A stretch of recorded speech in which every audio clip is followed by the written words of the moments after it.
Okay. I'm trying to figure out whether it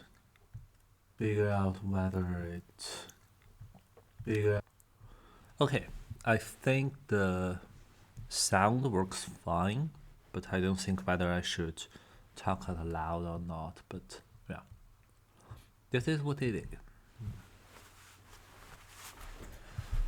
Okay, so let's read some new papers and let's see how we can get some insights and ideas from them.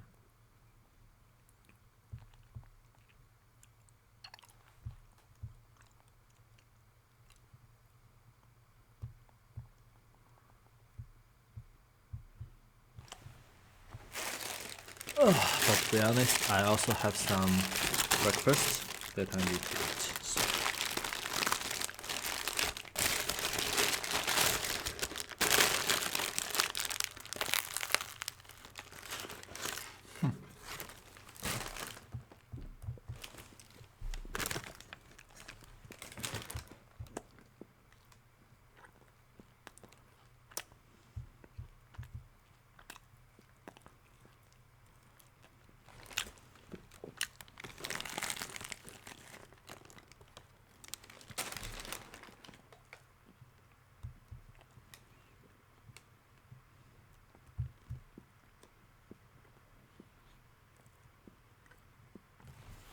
Ion sensing.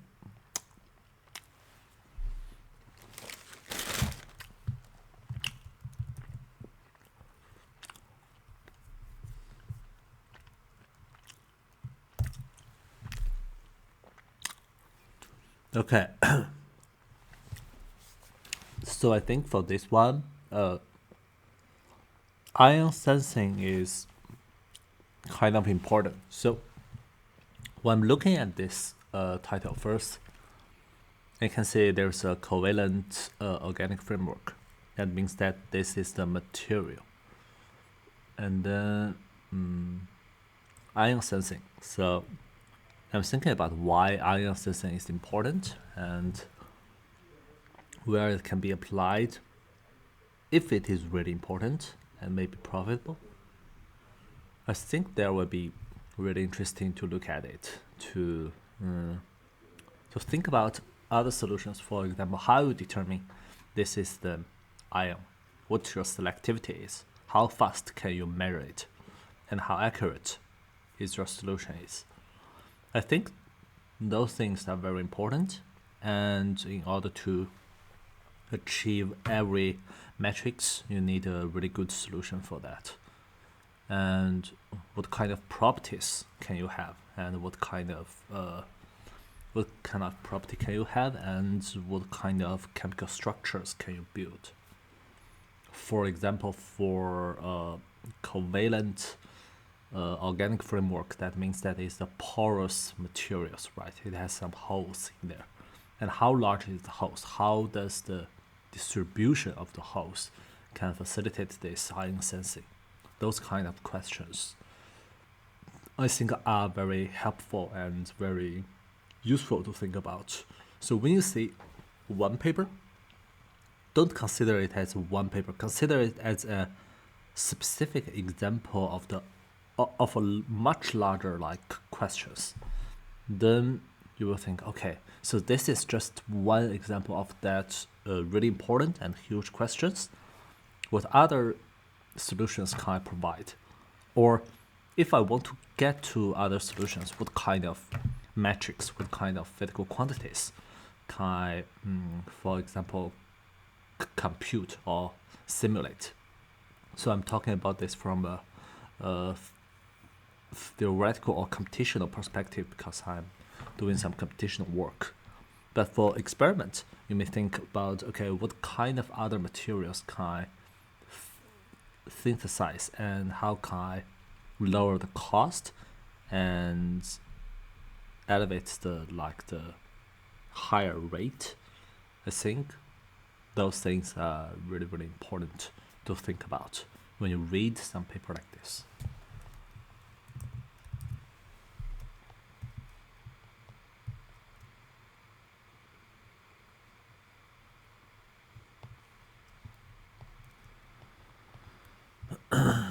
single atom occurred poly show excellent behavior toward nitrogen reduction reaction.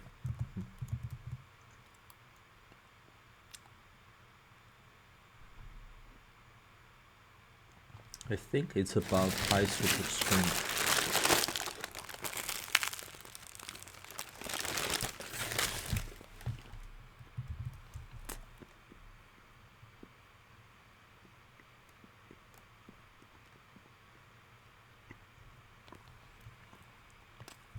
Thermodynamics and kinetic analysis.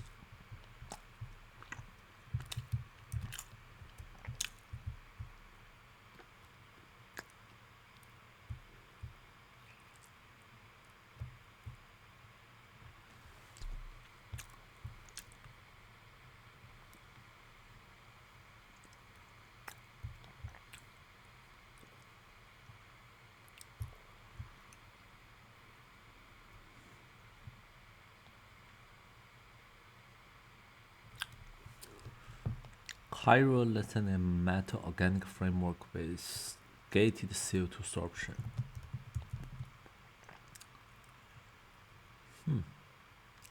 Hysteric curve.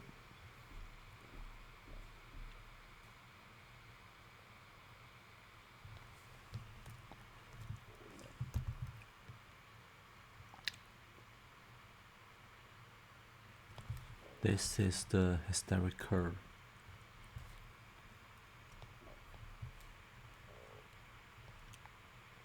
Which means that if you go from this point to here, if you go this way, it will. To be honest, I don't know whether it go to this way or this way. Yeah, but you can see that they are not a straight line, which means it's not reversible.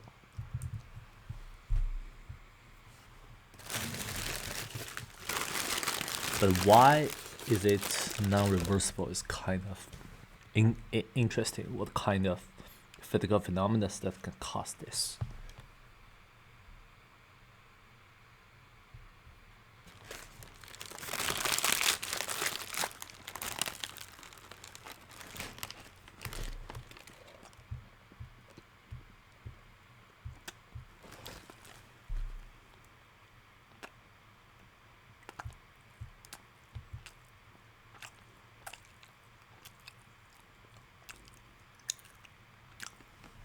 Well, I think 2 electrons.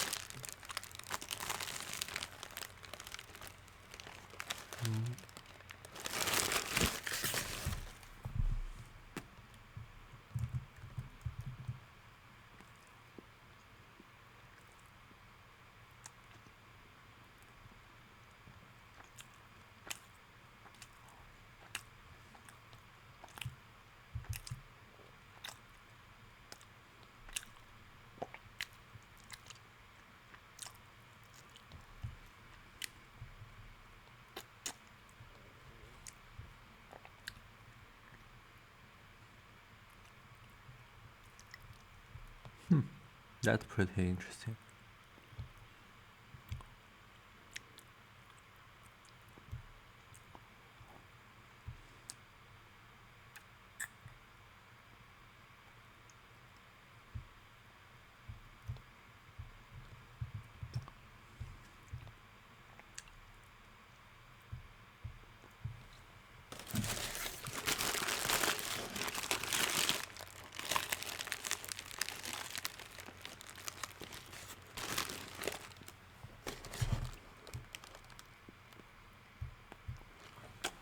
Why all the bread in Germany are so hard? I mean, they're like knives in my mouth.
Okay, why doesn't Twitch?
hello. Welcome to my Twitch stream.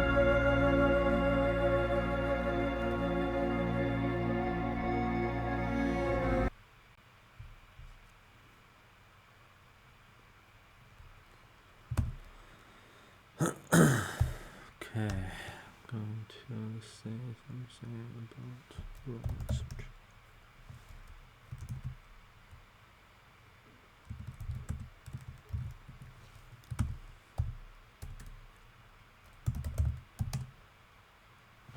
It's mine.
Electrons, I have also some continuum quantum number, and this continuum quantum number is this k that is called the block quasi-momentum, or sometimes the block momentum, and I classify every state in a solid with an integer number that is the band index n, and with a continuum number in the first Brier zone that is the block quasi-momentum.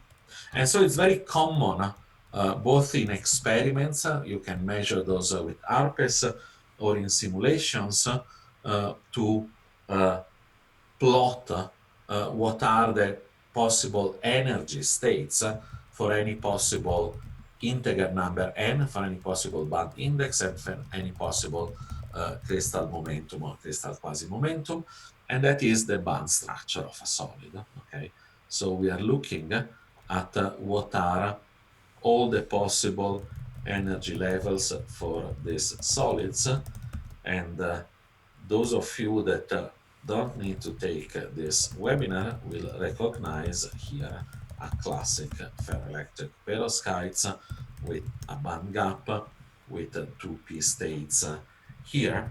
And so in orange, I've plotted the occupied bands. Maybe in blue, I'm plotting the empty bands, but these bands are the values of energy that are allowed by my periodic Hamiltonian. Could be the true one, it could be the Hartree-Fock, it could be the Kohn-Sham, for every possible integer n, and for every possible block momentum k. And Bloch's theorem tells us, here maybe I'm just using an x variable, one-dimensional, that my wave function psi is not periodic, but is the product of a periodic wave function u times a plane wave. And you see the periodic wave function u is this atomic-like function that I'm plotting here. So this is periodic, so this is u and k, and it will vary as a function of n and as a function of k, but it is periodic, and the product of u and k in, let's make it blue, times e to the I kx, that is in red, is going to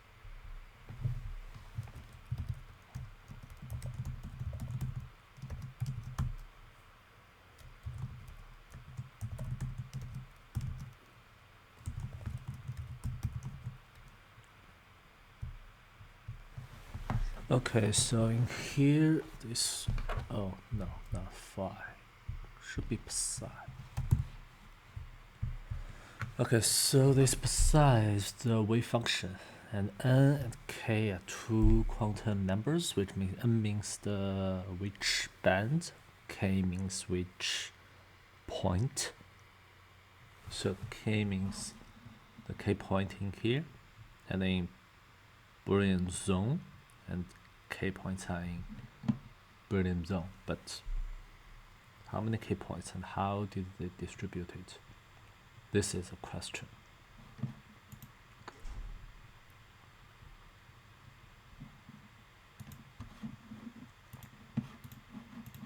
To give me the wave function psi that you see. Okay, I think I should change my title to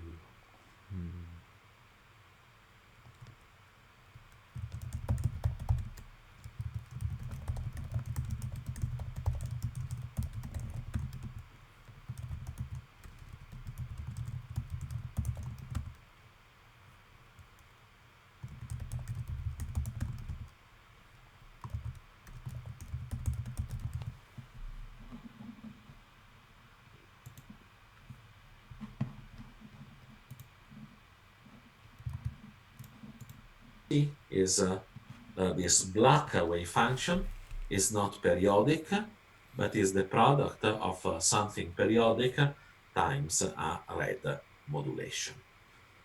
Okay, I think to give everyone some breathing space, we'll stop for 5 minutes. So we'll start again at 07. So I'll stop for 5 minutes the video and you can all take a breath.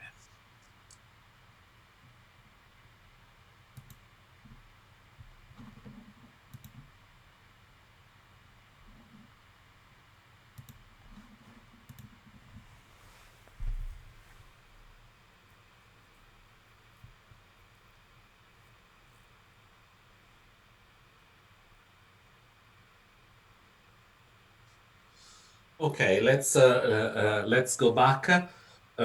So we have looked at how the wave function looks like, and as I move around, say if this is the zone center and this is the zone boundary, what I go is from a modulation that has a very long wavelength to a modulation that starts to change phase at for every time I cross a lattice vector. So the important message here is that Bloch theorem has told me what is the shape of psi. It's not periodic, but is the product of a periodic part times a phase modulation. And so is this periodic part U and K, this blue part, that we need to know for every band, that is for every index n, and for every k, so for every continuum momentum in the Brillouin zone, is this blue periodic term that is going to be expanded in plane waves. Because this is periodic, the plane waves, and that was the important concept of reciprocal space, the G are chosen such that e to the I G dot R has the same periodicity or higher periodicities compatible with my direct lattice, and so I can expand U and K as a linear combination of plane waves. This is what your code does. It approximates the periodic part of the Bloch function as a linear combination of plane waves. The better you want it to approximate, the more plane waves you need. If your U and K in your material happens to have a lot of structure, you are not going to be able to simulate it with just a few plane waves, because you'll need to go to plane waves that have a very high periodicity to be able to describe all that fine structures. And for each of those plane waves, you'll need to know what the coefficient C is, the coefficient C of that plane wave G for that band N and for that K point K. So in a typical plane wave calculation, you might have a basis set that is of the order of thousands, tens of thousands of plane waves. You can have bands that are 10, 20, 100, 1000. The K can be a lot. We'll discuss the K in a moment. So a lot of coefficients. So that's why you need computers. What is good and what is bad about a plane wave basis set? Exactly as in hi-fi, is very easy to improve the resolution. Okay, so when in 1981 and 1982, Philips came out with the CD-ROM, what they were doing is they were sampling sound so that you could have basically all frequencies up to around 22 kilohertz, relying on the fact that most rich people that were buying CDs at the time wouldn't have the sensitivity of a 12-year-old who can go to 25 kilohertz. Also, it was good because then you could fit the Ninth Symphony of Beethoven in just one CD, and that was a major point, I guess. It's very important over there in Northern Europe. But so by taking more and more plane waves, you're able to describe with finer and finer resolution your wave function. So you can make it systematically better and better. You need a lot of them. And if you were to, need to describe, say, in a piece of gold, both the valence electron of golds that are very smooth, but maybe the 1s electron of gold that are extremely localized around the nuclei, you would have an untenable number of basis elements. And what you will discover in a moment is that we are not going to study explicitly the core electrons in a solid that are very sharply varying in space, but are also not very active in forming and creating chemical bonds. We are only studying valence, also called semi-valence electrons, and luckily those are very smooth.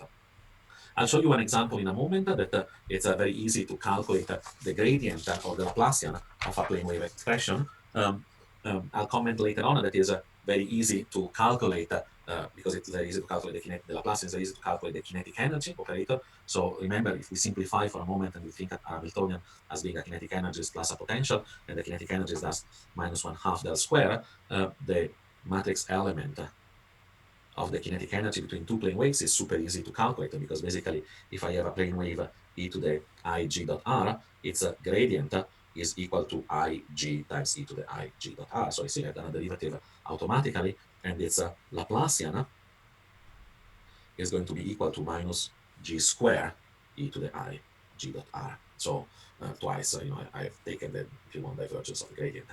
So very, very easy to deal with this. And it's also very, very easy to go from real to reciprocal space. So if I have a quantity that is written, say, as in this case, the charge density that is periodic, as a linear expansion in plane waves with coefficient rho of g. So either I know the coefficients rho of g, the coefficient of the plane waves, and so I have the reciprocal space expression of the rho g. But using a fast Fourier transform, it's very, very fast to go from the rho g to the rho of r, where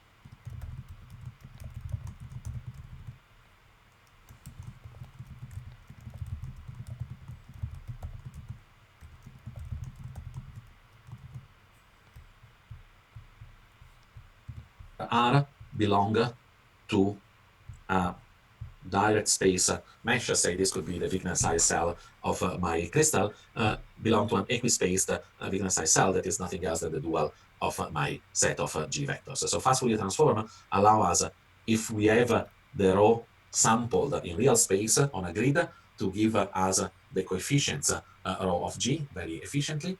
The cost is just linear times the logarithm of the linear cost, so it's just above linear. Or if I have the rho G, to go back to the rho on a mesh, so I can go back from real and reciprocal space very, very easily. And one of the fundamental concepts that you'll use when you do a quantum espresso or any kind, it could be a VASP, it could be a Kastler, it could be an Abinit calculation. How do you select what is your plane wave basis set? Well, suppose this is my reciprocal space. So these are my G vectors. This is gamma. This is the set of G vectors. So to every one of these generic G vectors, this is G1, this was G2, I can give them names, that corresponds a plane wave. The larger the G is, so this one has a periodicity that is shorter than this one, and this one has a periodicity that is longer. So, sorry, the opposite. So if I call this A, B, C, and D, A has a periodicity that is longer than B, that has two wavelengths in the space. That A has one wavelength, and C has three times three wavelengths, and D has four wavelengths. So as I go to larger and larger G vectors, I have plane waves that become more and more detailed, and so they express better and better the fine features of my wave function. So how do I choose what is my basis set? I choose the radius of a sphere centered around the origin, and if I give you this radius, what I'm saying is you're going to use all the G vectors that follow inside the sphere. And then I can choose a larger radius, and what I have is a basis set that contains all the previous basis set elements and more, so it has become systematically better. So choosing a cutoff radius is a very economical and efficient way to express what is the basis set that I'm going to use.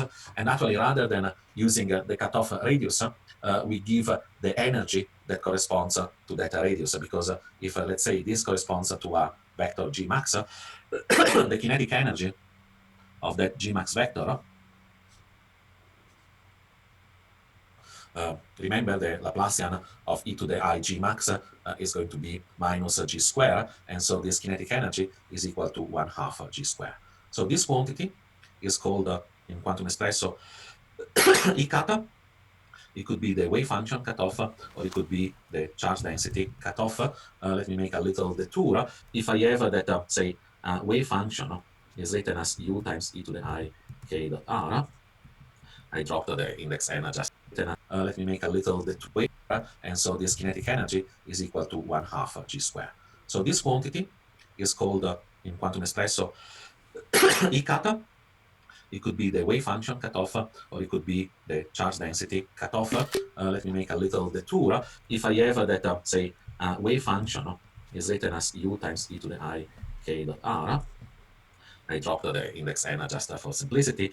And if I look at the square modulus of psi k, that is the charge density, so the charge density rho k for these orbitals is equal to the square modulus of psi k, and is equal to the square modulus of uk, because when I take the square modulus, the IKR modulation goes away. Well, you see, if my uk was written as expansion in plane waves with, certain g vectors of the coefficient c, I call them k, g, e to the I, g dot r, where g has a modulus that is less than the g max cutoff, then now if I'm looking not at uk, but I'm looking at the square modulus of uk, this is uk star times uk. So what I have here is sum over g prime ck g prime star e to the minus I g prime dot r. This is uk star times uk, that is sum over g ckg e to the I g dot r. And lo and behold, you discover, I'll write it here, that the charge density, that is the square modulus of psi, that is the square modulus of u, is written also as a plane wave expansion that is given by ck star g prime ckg e to the I g minus g prime dot r. So what do we discover? You see, we discover that if the cutoff for the wave function was this, that is my g vectors were inside this cutoff sphere, the charge density is described by plane waves that can have a wave vector that span all possible combination of g minus g prime. And of course, g minus g prime, if g and g prime live inside this blue sphere, so g minus g prime are going to live in a sphere that has twice the radius, because if I take a g here and I take a g prime here, g minus g prime is going to be here. So the cutoff radius for the wave function is going to give me naturally a cutoff radius for the charge density that is twice as large. And because we are not talking about radii, but we are talking with energies associated to that radii, it tells me that the energy cutoff for the wave function is related to the energy cutoff for the charge density by a factor of 4. So if I decided that the energy cutoff for my wave function is 30 Rydberg, the energy cutoff for my charge density needs to be 120 Rydberg. So that was one statement.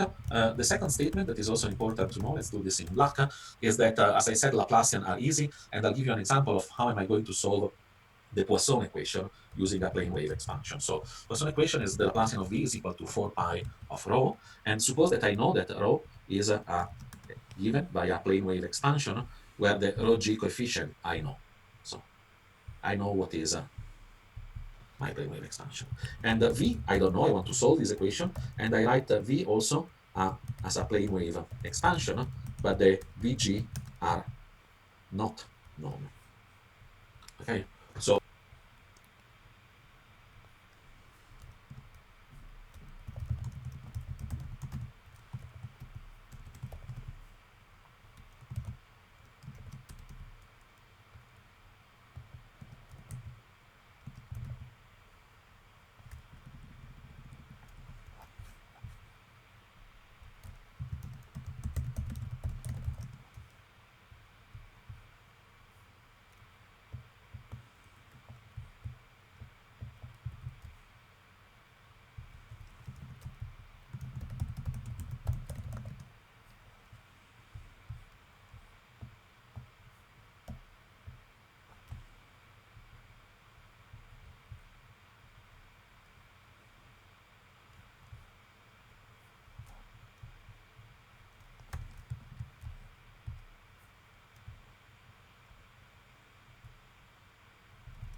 I wanted to solve this differential equation not in real space, but in reciprocal space, given all the set of rho g's, what is all the set of vg's.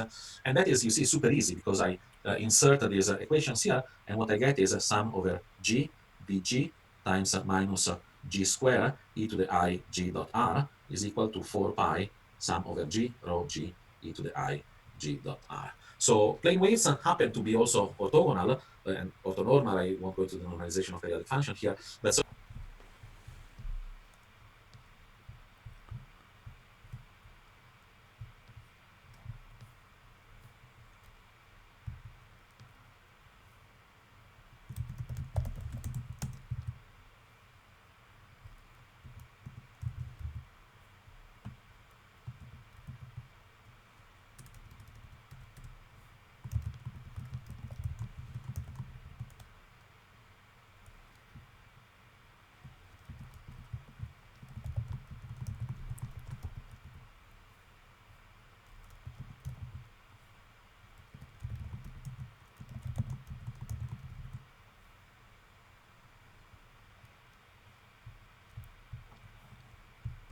so if I take the integral of this expression times the complex conjugate of any plane wave, I will have that, because of orthogonality, that contribution is 0. And instead, if my scalar product is with a plane wave that has wave vector g, that is not going to be 0. And so I get right away the solution that is coefficient by coefficient. These plane waves need to have the same coefficient. And so if I have the charge density coefficients, the coefficients of the potential It could be, you see, the Hartree potential that solves the Poisson equation are just given plane wave by plane wave by the coefficient of the charge density divided by g squared. Now, what happens when you have a very, very large system, a very, very large supercell? Remember that reciprocal space goes as the inverse of direct space. So as I make my unit cell larger and larger, my G vector, my reciprocal lattice, becomes made by vectors that are closer and closer. If you remember the expression of the duals, the volume was at the denominator. So if the direct lattice vectors goes up linearly, the reciprocal lattice vector decreases inversely proportional to that. So in a big system, I will have a lot of G vectors that are very small. And if the G can be very small, it means that a little error on the charge density is going to give me a large error, because it's divided by G squared, on the equivalent component for the potential. And that's why electrostatics of large system is very tricky. Things that you're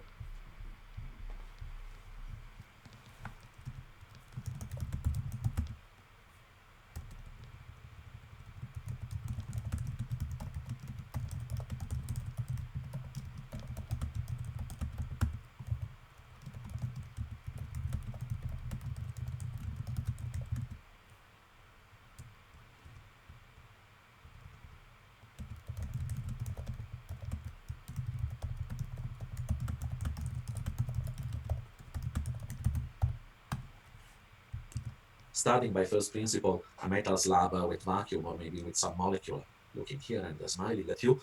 Well, and you're solving this in reciprocal space. So you're taking this charge density, you're Fourier transforming, you're getting the rho g, and then out of that you're getting the dg. A small error on the rho g gives you a big error on the dg. And so it means that all of a sudden you could put a charge density here, and this is a large system. So in the next iteration, there will be an electrostatic imbalance that wants to send back the charge density here. And this divergence in the infinite supercell limit gives rise to what are called the sloshing instabilities that make the convergence, the iterative convergence of first principle calculation slightly delicate. Okay, so as I said, we use plane waves, but we didn't have to do that. A lot of quantum chemistry codes use Gaussian basis set because the exchange integrals are easy to do. There are codes like Crystal that do solids with Gaussian basis set. There are simplified codes that use a linear combination of atomic orbitals. There are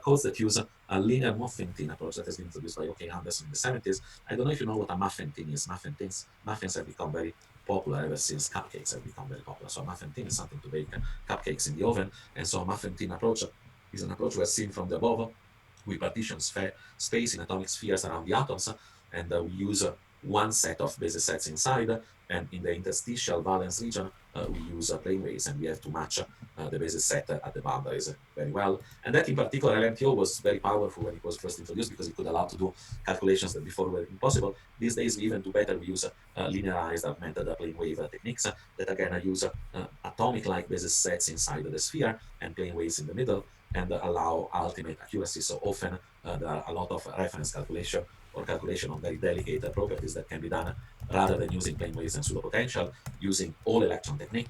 That would be impossible to deal with plane waves, but with LAPW, you can use atomic orbitals around the nucleus and plane waves in the middle, so you can study the entire system. But again, quantum espresso, like VASP, like Cabinet, like Castet, like many other codes, we use plane waves, and that's what we are going to use. The other technical concept that you need to be familiar to do an ab initio calculation is the one of Riven zone integration. As I said before, there are a lot of quantities that require summing over all the states in the system. Say, let's take silicon, an insulator. My charge density would be given by the sum over all the bands and by integral over all the k in the first Riven zone of the square modulus of the UNK.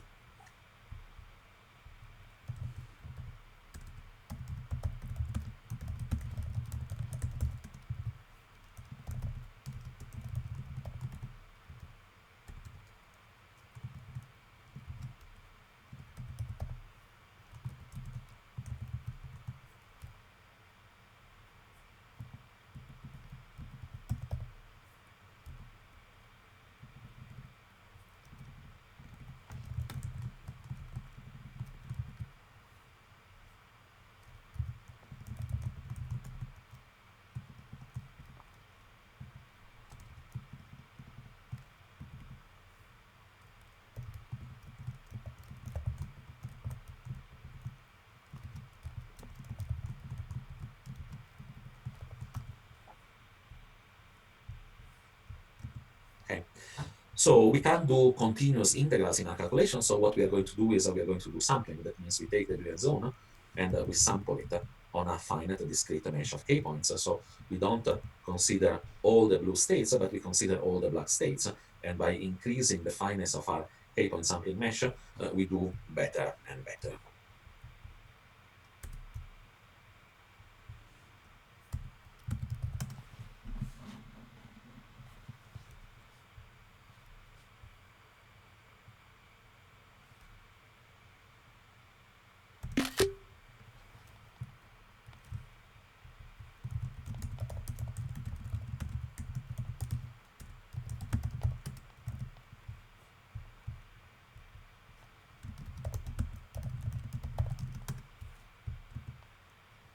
And the general technique is to use equispaced meshes that are called Monko-stack meshes. I'll show them in a moment. So we are doing something actually quite trivial. We are sampling the brilliant zone on an equispaced mesh.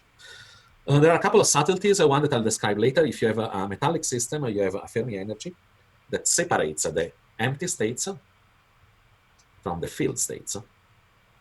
And if you want to calculate the charge density, say in copper, you have only to sum over the occupied states.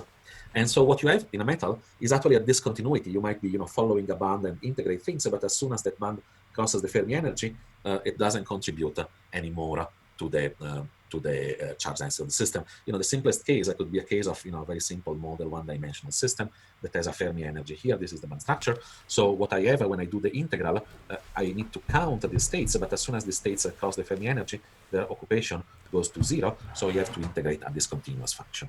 Discontinuous functions are much nastier to integrate carefully rather than smooth functions. So insulators are easy to sample in k-space than metals, and we'll get to metals in a moment. The other limit that is interesting is the limit when you study a very large system. And maybe the simplest way to think of this is, again, taking this band structure here for a one-dimensional system that was looking like this. This could be the band structure of a simple monoatomic chain. And as you know, in real space, I could study this in the primitive unit cell, maybe one atom per unit cell, but no one stops me from studying it in a double unit cell, in a triple unit cell, in a quadruple unit cell. And in reciprocal space, let's say if I double the unit cell, that would correspond to actually having the same system, but described in a different way. Rather than having this brilliant zone, now I have a brilliant zone that is 1/2, and rather than having one band in black, I have, let's say, two bands in orange. So the black band and the two orange bands are describing exactly the same system,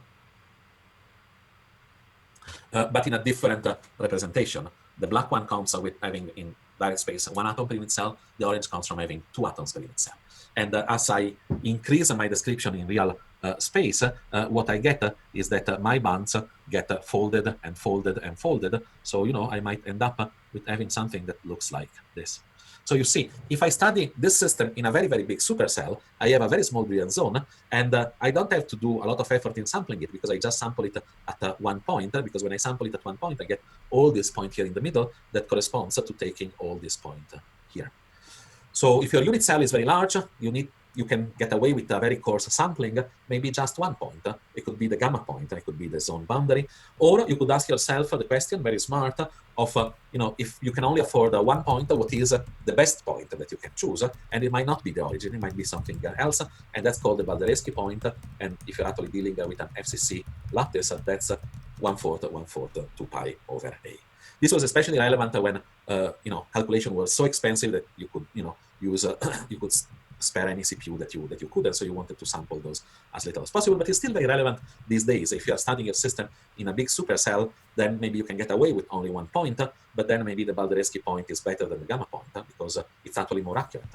The gamma point has another advantage, that is at gamma point the wave function are real, so those coefficients don't require a complex expansion, but you can just get away with half of the informational content. And quantum espresso in the gamma only formulation takes advantage actually of this. But in general, this will be what we will do. We will use equispaced meshes. Those are called Monkost and Parka from the paper in the mid-70s that describe those. Quantum espresso generates automatically for you, so you don't have to worry very much, but just so that you know what they are. What I have on the right, the 444 unshifted mesh, you see is just sampling the brilliant zone with 4 points in every direction. And of course, this point here with a cross is equivalent by symmetry with this point here. And you can have the unshifted mesh, or you could have, with the same fineness of sampling, what is called the shifted mesh, where this k-point sampling are here in the middle of this division. And quantum espresso will take this as a 44411, 444000.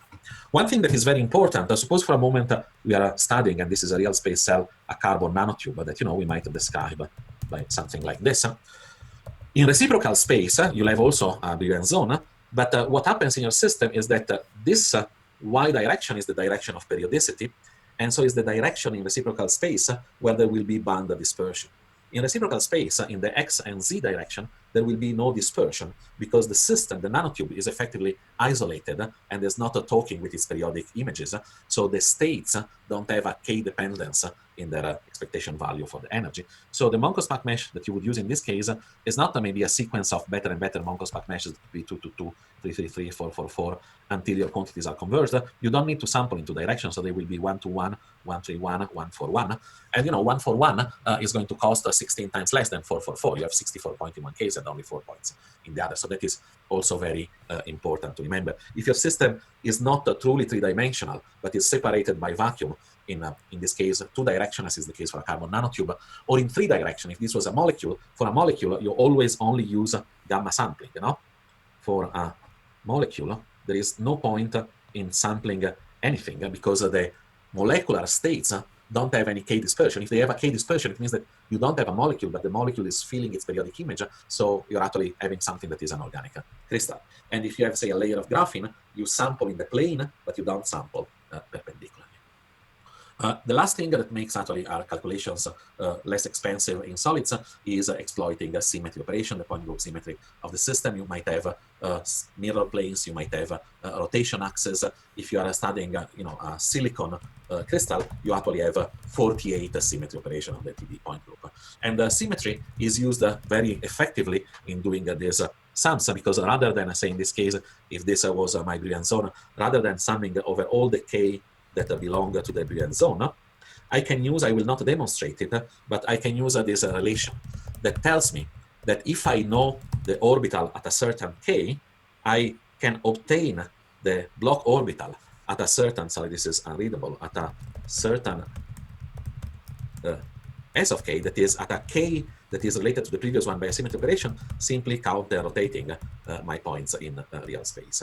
That is to say that if this point here is K, and this point here is S of K, and they are related by a mirror operation, if I have psi K, the psi S K is obtained by exactly folding back the points according to this operation. So my sum is broken apart. The sum over all the K points becomes a sum over only the K points that live in what is called the irreducible wedge. There's a segment of the Brillouin zone that once we apply all possible symmetry operation, blankets the entire Brillouin zone. Here I had only one mirror symmetry, and so you see the orange wedge plus the mirror symmetry is going to cover also the other half of the Brillouin zone. So here I do the sum over the irreducible wedge, and all other points that are outside the irreducible wedge are not obtained by doing additional calculation, but by simply using this asymmetry relation here. So you see, at the end of the day, I have to solve the Kohn-Sham equation only at the irreducible points of the Brillouin zone. And as I said, if I'm studying silicon,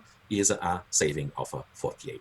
Of course, a factor of 48 is not, life-changing these days. So sometimes we don't bother with this, but in very complex codes that use a lot of calculation for, say, calculating phonons and electrons and electron-phonon interaction, these savings are built up very quickly. One symmetry that is always there if we don't have a magnetic field, so if we don't have a vector potential in a Hamiltonian, is a time reversal symmetry. So what I written here is the Hamiltonian, not anymore for the block function psi, but what happens if I apply h to psi, that is, if I apply h to un k e to the I k r. So if I put explicitly the block form, it turns out that the Hamiltonian for u and k has this form here, and you see right away that if I solve this Hamiltonian for u and k, the solution for un minus k is immediately given by taking the complex conjugate of u and k. So always, if this is my Brillouin zone, okay, this is the gamma point, I never need more than half of the Brillouin zone because the points in the other half okay, if the points on the left here had, say, negative k, the points on the right have positive k, I get from the one to the other, that is, I go from k to minus k, just taking the complex conjugate. And so you never have to do a full sampling of the Brilliant Zone, but worst case scenario, you just have to sample half of it. PWSCF, that is the self-consistent code in Quantum Espresso, is very sophisticated about k-points. It gives you all this option. It gives you the option of just choosing the gamma point for a big supercell, and then your calculation becomes twice as fast and twice as less memory intensive. Most of the time you use automatic k-point meshes, maybe unshifted with k1, k2, k3, 0, 0, 0, or shifted 1, 1, 1, but you need to test when your calculations are converged with respect to nk1, nk2, and nk3. And the calculation goes linear in the product of these three numbers. So doing a 2-2-2 mesh is 8 times cheaper than doing a 4-4 mesh, that is in itself 8 times cheaper than doing an 8-8-8 mesh, that is in itself 64 times more expensive than a 2-2-2 mesh. So you want to proceed carefully, but you need to check that your physical quantities are converged with respect to the k-point sampling. Remember again, if you have a molecule, you just use gamma. If you have a nanotube, you sample only in one direction, or you have a wire, a nanowire. If you have a two-dimensional system or a metal slab with a molecule absorbed, you don't want to sample in the direction perpendicular to this. Okay, so this was a k-point sampling. So we are starting to look at all the computational tools that we need to run a proper calculation. We have looked at the plane wave cutoff, the basis set, the k-point sampling. Let me introduce in very hand-waving form the concept of pseudo potentials. That is the idea that actually when you look at a solid or you look at a molecule, the electrons deep down in the core, say for aluminum, it would be the 1s, the 2s, and the 2p electrons, they are so tightly bound to the nucleus that they don't care if aluminum is in a molecule, is in a bulk solid, is at the surface, or is in molten aluminum. And so for this reason, what we want to do is only study the valence electrons, and the core electrons that are very low in energy, we consider frozen in the atomic configuration. Of course, if you want to study, say, X-ray spectroscopies where you excite electrons from the core, well, then you need to do something else. We will not go into that, but that are also something that you can calculate with standard density functional codes. So how do we get rid of the need to study core electrons? You see, core electrons have very large negative energies. So a small error on a core electron messes up our calculation because, binding energies are of the order of a fraction of an electron volt. So doing, a 0.01% error in the 1s state completely messes up our calculation. So we don't want to deal with this, and the core electrons are very localized around the nucleus, so they would need a lot of plane waves. So to do that, we introduce the concept of the pseudo potential. What is a pseudo potential? Well, say for the case of aluminum, a pseudo potential is a potential that we create that reproduces the effects not only of the nucleus, minus 13 over r, the Coulombic attraction, but it reproduces the effect of the nucleus screened by the frozen core electrons. And so we want to create that pseudo potential so that when we throw the 3 valence electron of aluminum in the field of those pseudo potential, the energy of those 3 electrons will be these energies here, minus 7.8 and minus 2.7, that are exactly the energy that that they would have had if they had felt the full explicit electronic core configuration. So we build pseudo potentials so that valence electron thrown in that pseudo potential field have the same energies that valence electrons thrown in the true field of the nucleus and all the core states would have. But not only that, we want also that the valence wave function is correct, and we are going to care for the valence wave functions to be correct outside the core. So we want the valence wave function to be correct outside the core because that's where chemical bonding takes place. And so here you see what I have as a thin line is a Coulombic attractive potential if, say, I have an atom sitting here at the origin. In solid red, in thick red, I have a pseudo potential that agrees exactly with the true Coulombic potential outside the core and is different inside the core. And this thick red pseudo potential has been built such that the electron in the field of the pseudo potential obtains a ground state that is the thick blue curve. And that thick blue curve has 2 characteristics. One is identical to the thin blue curve that was, this could be the 6s, 7s state in an atom. So outside the core, the pseudo wave function and the true wave function are identical. And also the energy of the blue state thick is equal to the energy of the thin blue state.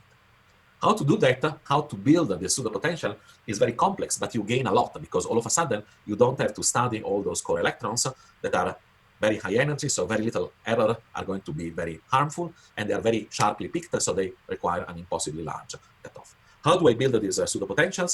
There were a number of techniques developed, but really at the end of the 70s, Don Hammond, together with Michael Schluter and Chang, developed these ideas of norm conserving pseudo potentials, and they developed a construction protocol for pseudo potential where, as I said, the eigenvalues and the agree for the real states and for the pseudo states. The wave functions agree beyond the core radius. The concept of norm conservation told us that the integral of the pseudo wave function and the integral of the pseudo and the real wave function, both squared, that is the real and the pseudo charge, are going to be identical within the core, the integral, and then because the pseudo and the real wave function agree outside the core, they are also going to agree outside the core. And then there is another subtlety that I'll just mention in passing. There is going to be an agreement for, and I'll explain what this is in a moment, what the logarithmic derivatives are and their first energy derivatives. I'll get to that in a moment. But in order to make this non-conserving pseudo potential, it turns out that what you have to do is, you can't really do it with just a local pseudo potential. That is a pseudo potential that depends only on position. You need to act differently on the wave function. That is, you need to act differently on the wave function that looks like an s orbital, or on the wave function that looks like a p orbital, or a wave function that looks like a d orbital. That is to say, in order to act, your pseudo potential takes a scalar product on the spherical harmonics, and you're going to act differently. So this would be the matrix element. You're going to act differently on the component of the wave function that has a non-zero projection onto an S spherical harmonic, onto a P spherical harmonic, onto a D spherical harmonic, and so on and so forth. So a proper non-conserving pseudo potential will act, and it's represented here differently on the S component of the wave function, on the P component, on the D component, on the F component, and at a certain point for higher order angular momentum components, it will stop doing that because it's not necessary anymore. So maybe for the case of gallium, we have an S component, a P component, a D component, and we say for anything that has a higher order angular symmetry, we'll just act in the same way, and that will be the local component of the pseudo potential that might look like this. And again, you see outside a certain core radius, they all look identical. And if I study, in this case, the gallium atom, you see I'm going to reproduce the S, the P, and the D wave function of the atom exactly outside the core. So this is inside the core, this is outside the core. And inside the core, they are different, they are much smoother. So you see, they are much easier. You see how sharp the S wave function was here. So the 3S, so they are much smoother, but they have still the same energy. And the last concept was this concept of logarithmic derivatives. I won't go into the detail of this, but it comes from scattering theory. The way at the end of the pseudo potential are built comes from the idea that a real core, that is the nucleus plus the real core electrons, and a pseudo potential, that is a potential that represents all of this in a unique potential. So there are no core electron explicit in the pseudo potential. So these two objects, the real core with the nucleus and the pseudo potential, should scatter an incoming plane wave in similar ways. And what does it mean in similar ways? It means that you can take the plane wave, and after the scattering, you can do a Born expansion in spherical waves, and you can represent the effect of the scattering in terms of the phase shifts of all these coefficients. And the non-conserving pseudo potential are built to have, say, the correct phase shift, that's the logarithmic derivative, at one given energy, but they are also transferable. That means that they have the correct derivative, and having not only the absolute value, but also the correct derivative means that those phase shifts are going to be actually good also in the neighborhood. And actually, you see, you can make this phase shift to be good in a very large neighborhood of energy. So that's why the norm conservation concepts of Hammond, Schluter, and Chang was so powerful. Later on in 1985, David Vanderbilt extended this concept and he developed a formalism by which you could impose this condition not at only one value of energies, but at multiple values. So you could reproduce better and better the scattering from the real core and the pseudo potential in a wider region in energy. And these are the extended non-conserving pseudo potential that are now becoming more and more used because you can make them more accurate than standard non-conserving because they have better scattering properties, but are not so complicated as what had been developed in between, also by David Vanderbilt, the ultra-soft pseudo potentials, or by Peter Bloch, the projected augmented wave method. These two approaches are somehow similar. they tend to make the calculation much less expensive, but they also tend to make the entire algorithm more expensive. I'm looking at my notes. I think today I'm going long, so I'll mention, I think I will have 20 more minutes to go. If I don't faint, if I faint, that's it. If I don't faint, you know, and you also know that all of this is recorded and will be posted. So if you have to go, you can also watch it later. One thing that is interesting about the ultra-soft pseudo potential, I just do a graph here. Suppose that this was the charge density, the radial charge density of a 3D orbital.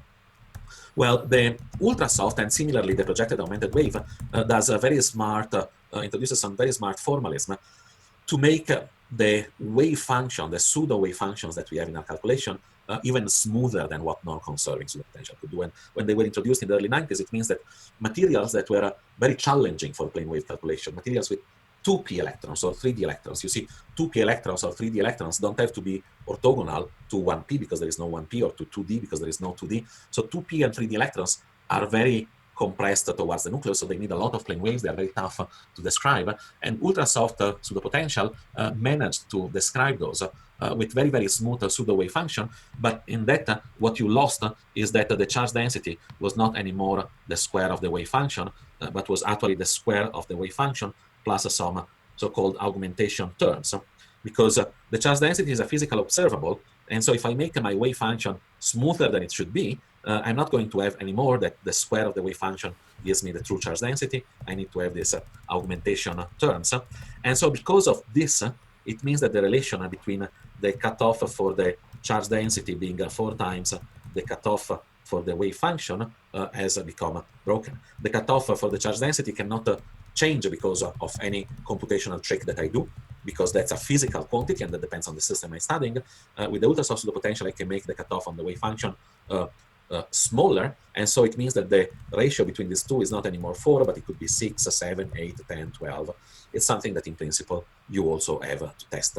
Luckily, if you go to the materials cloud, we have tested for you a standard set of pseudo potential. We call them a standard solid state pseudo potential, SSSP, and we have prepared them for the case that you want to use a PBE as your exchange correlation potential, or PBE sol as your exchange correlation potential.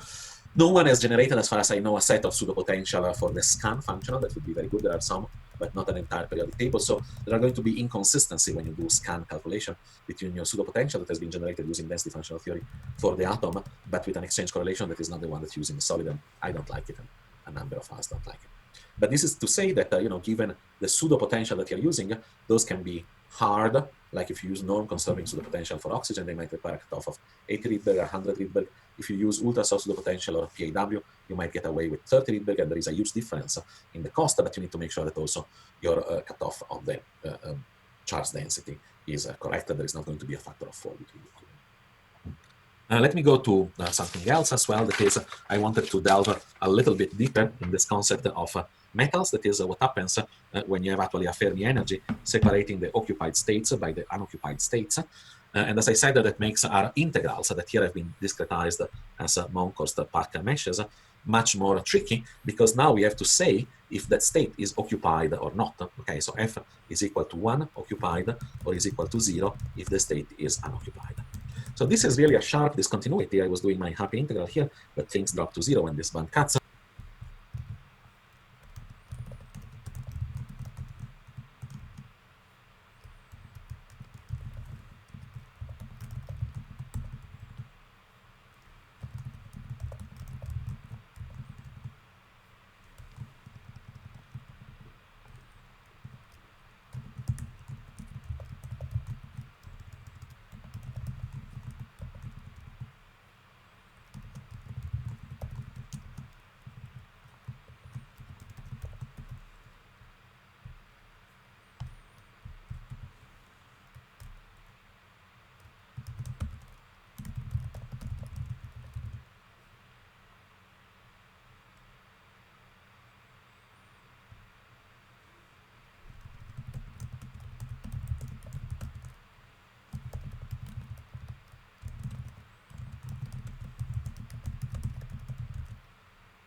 And this is very difficult. So during the years, there's been the concept of trying to smooth this discontinuities by introducing a fictitious temperature in the system. Suppose that we had a real temperature. Now the occupation of my states would be Fermi-Dirac occupations, and while at zero temperatures the Fermi-Dirac is a step function. It goes from 1 or 2 if you are, say, spin degenerate, to 0 at finite temperature. It's not, it's smoother, and so it means that this discontinuity has now become much smoother. So if you have a temperature in your system, your functional is not anymore the total energy, but is the Helmholtz free energy that is equal to the total energy minus the temperature times the entropy. Well, this would be the, say, if I have a Fermi-Dirac occupation, it would be f log f 1 minus f log of 1 minus f. So this is the proper extension to a finite temperature formalism. And often the temperature, to remind ourselves that it's not a real physical temperature, we call it a smearing sigma. That is, it's just there to smoothen our discontinuity. Quantum espresso, to confuse you, calls this quantity the total energy also for a metal. But remember, it's not a total energy, it's a total free energy.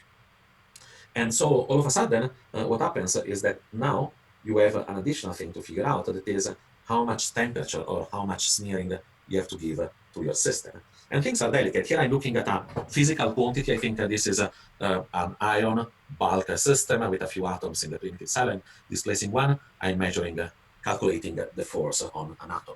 So you see what I'm plotting here is the force on an atom as a function of the smearing. 0.02 Rydberg is equal to 0.27 electron volt. That is roughly equal to, well, let's say 3000 Kelvin. So if we think in physical terms, already 0.02 Rydberg of smearing is an enormous temperature. So what is the right result here? You see, what I'm seeing is that the force that I get changes if I change the smearing, and changes if I change the K-point sampling. What I haven't shown you is that if we go to very, very high smearing, we would always get one curve, because at very high smearing, my discontinuity has become so smooth that I can integrate it very well. And you see a remnant of this here at 0.02. You have 3 or 4 curves that are almost identical, the ones with 20, 24, 36 point meshes. But as I decrease the smearing, all this curve starts to become different. Even the best curve that I have, the best curve is the green diamonds here and the black dots here. You see, these two best curves are identical in the high temperature, high smearing region, and then they start to separate. And as you go to very small smearing, things go actually berserk. So it's not that, getting to zero smearing gives you a good result. You're here, you're all over the place. What you would want ideally is the limit of infinite K-point sampling and then zero smearing. But you cannot reach that. So, what you need to figure out, roughly, let me remove this very confusing remarks, is finding, if you want, the plateau around here. And, you need to look at what is, the error that you can tolerate here. And this is an error of, around 0.001, 0.002 electron volt per answer. So it's not a big error. But you need to look at the plateau where, with the highest sampling, you roughly have the same results, and as a function of smearing, things are not changing too much. If you go to larger smearings, it's easier to converge, but you converge to the wrong result because you have a lot of temperature. If you go to smaller smearing, you have the right temperature, but your sampling error is killing you. So here, sampling is killing you, and here, temperature is killing you. It's like being in a place where lava falls into ice water. You need to find that comfort zone that is very thin in between these two. But, to make things a little bit more reassuring, I would say that, this interval of smearing tends to be conservatively good. So never go below, never go above, and make sure you have enough K-points. And the reason why this is actually a good range is because we have developed 20, 25 years ago what are called generalized entropic formulation that I'll just briefly go through. That is, we have been able to construct formulation that are not leading to a Fermi-Dirac entropy, are leading to a different entropy, and they are such that A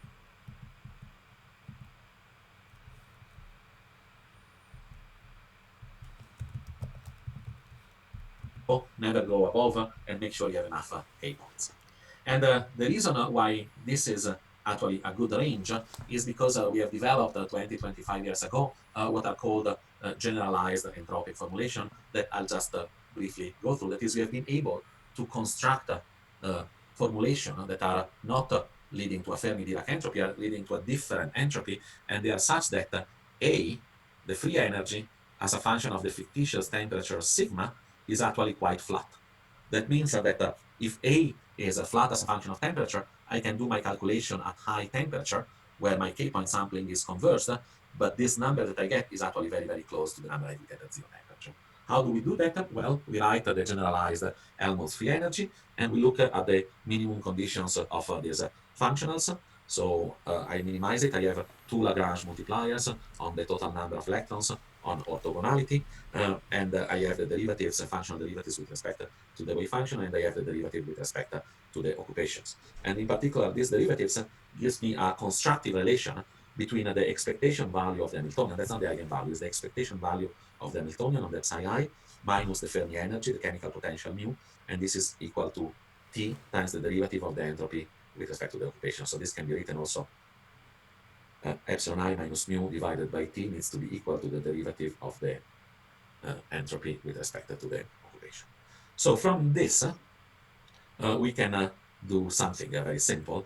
That is, these ideas of smearing, this idea of an occupation being a smoother function of the temperature, this variable is epsilon versus T, was introduced already in the mid-80s by Fu and Do, that said, well, let's take a broadening of a Dirac delta, it could be a Gaussian, and we calculated the occupation as this integral. You see, if epsilon is very large, this integral is going to give negative. Remember what we had in the entropy? Sandro De Vita and Mike Gillan developed in the early 90s, an integral minus a very simple function, Helmholtz free energy function normalized that particular with the linear express first, and that as the slab with the energy, a very quick energy. They both give you how to system calculation. You need to figure out what is the translational symmetry of your system, what is structure,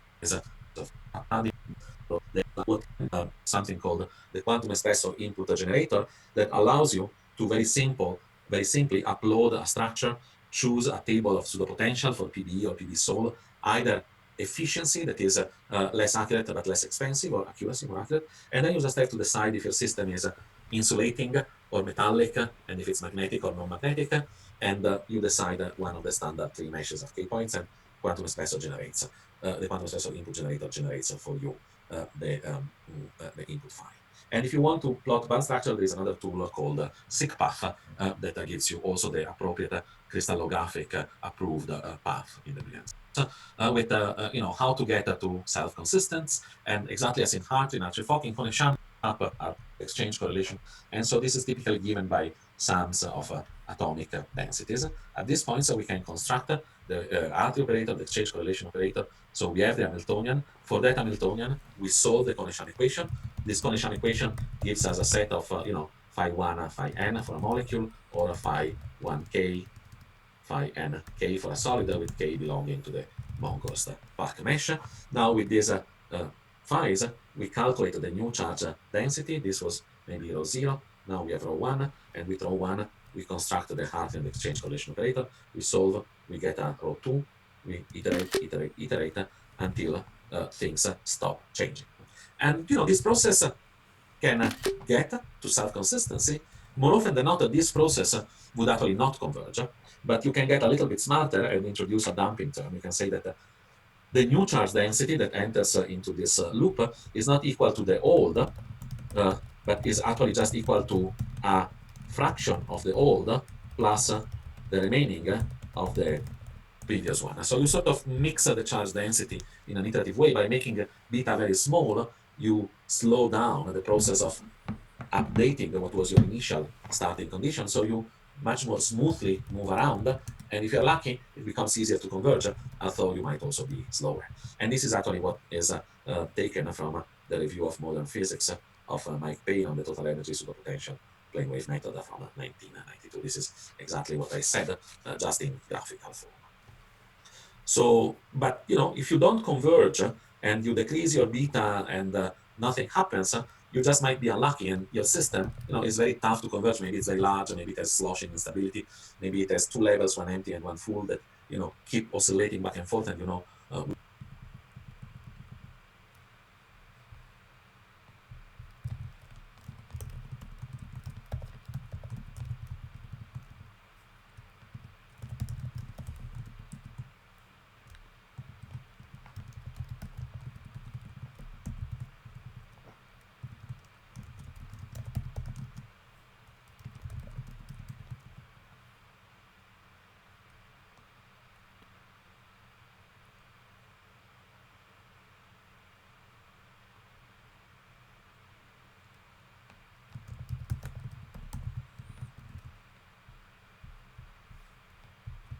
smoothly move around. Exactly what is taken from the review of modern physics of Mike Payne on the total energy pseudo potential plane wave method from 1992. This is exactly what I said, just in graphical form.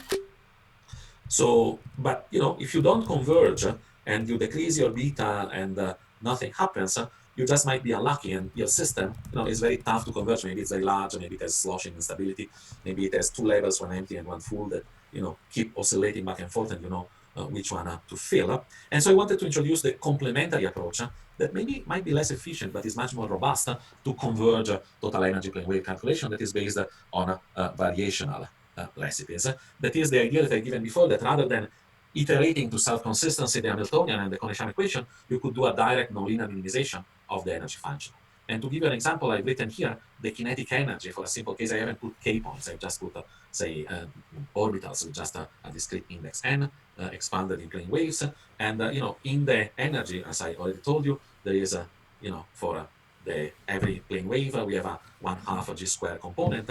And so the expression of the kinetic energy for a given orbital and then summed over all the orbital is, you see, sum over all the orbitals, 1/2 sum over all the plane waves, the square modulus of the coefficient of the plane waves. So the kinetic energy is quadratic in the coefficient of the plane waves, but there is not only the kinetic energy, there is also the potential energies in the system. And now the potential energy is not diagonal like the kinetic energy in the basis of plane waves. So the matrix element between G and G prime is not zero as in the kinetic energy. So the Hamiltonian is as kinetic energy on the diagonal and potential energy everywhere. This is the Hamiltonian in a basis of plane waves. And the matrix element of the potential are nothing else. So you see, this is just the coefficient of the Fourier transform of the potential in real space with respect to a plane wave, exponential of I g prime minus g.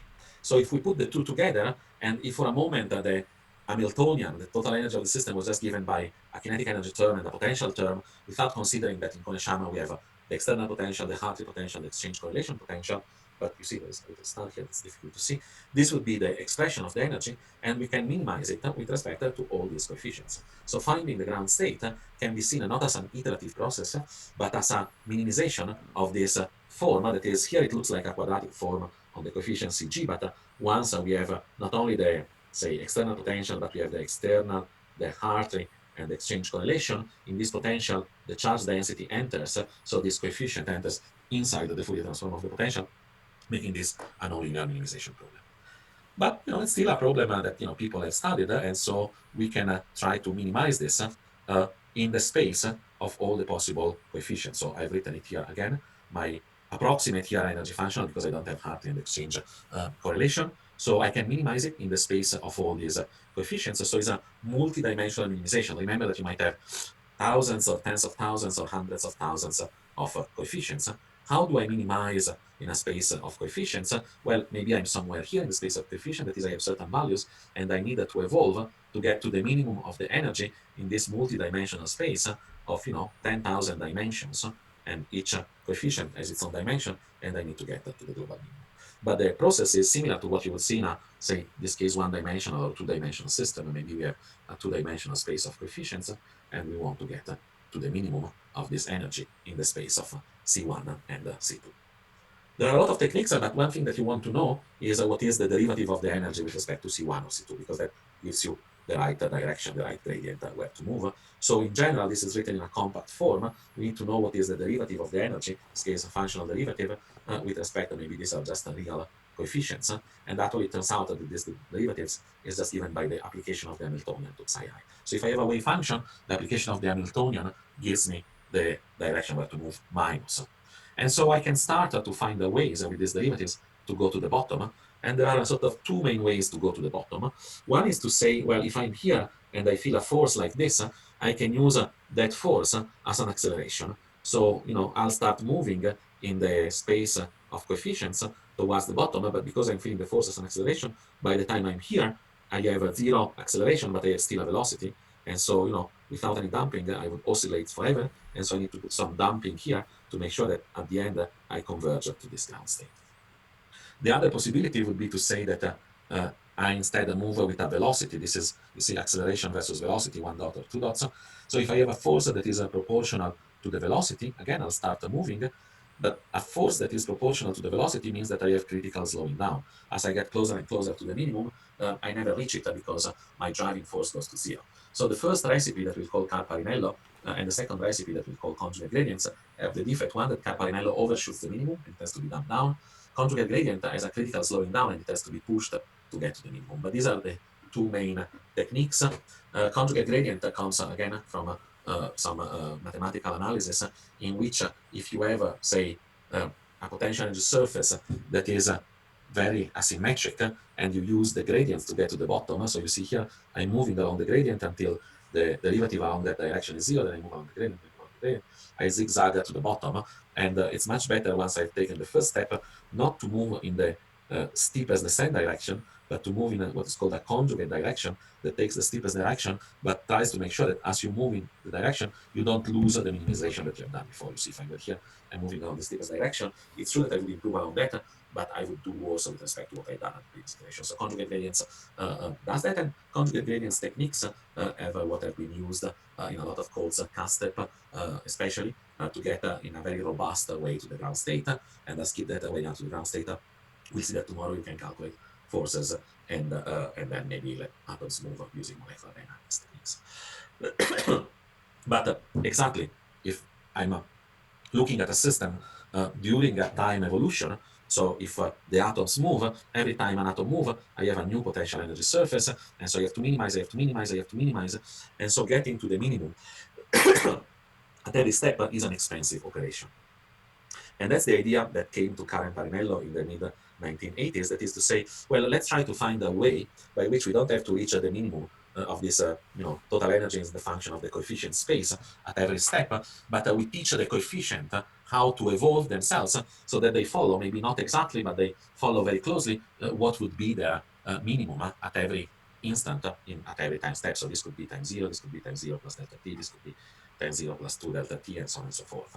And Karen Parinello did that through the idea of extended Lagrangian, that is, rather than having a standard Lagrangian with the kinetic energy minus the potential energy of our system, that is the electronic energy, the Kohn-Sham energy, what they did is that they introduced a dynamics also for the coefficients of the orbitals. You see here there are the velocity of the orbital. So this is like a physical kinetic energy for the atoms, and this is a fictitious kinetic energies for the plane wave coefficients.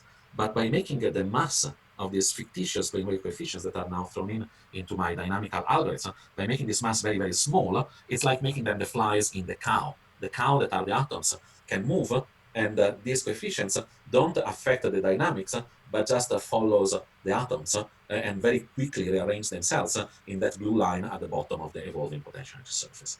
So this would be the extended Carparinello Lagrangian. It gives rise to equation of motion, not only for the atoms, but also for the coefficients that learn how to follow. And once you look at the actually constant of motions, you discover that because you're integrating the extended Lagrangian, you have a constant of motion where the kinetic energy is that you start to have three, or they can be fractionally, all these complex. Doesn't have explicit occupation numbers. Only people that want to do actual calculations were going to follow this and be interested in this. Tomorrow we'll go back to 2 hours and a much more conceptual discussion. This will be recorded, will be put on the materials cloud. If you want to do the calculation, go to the materials cloud, In the far side section, there is a link to GitHub. There is a complete handout that tells you how to download and install Quantum Espresso, or how to download and install the Quantum Mobile, the virtual machine with a Quantum Espresso preloaded into it. And one by one, there are homeworks that tells you and teach you how to set up the cutoff for your calculation, how to check the K-point sampling, how to do a simple calculation, an equation of state for sodium chloride. If you're lost, the Quantum Espresso input generator always gives you a good start to have a good choice for an input file for Quantum Espresso. The SSSP library gives you tested pseudo potential and tested cutoff, and there is always a mailing list where you can ask the questions for the Quantum Espresso users. And if you're interested also in more on this, you have put.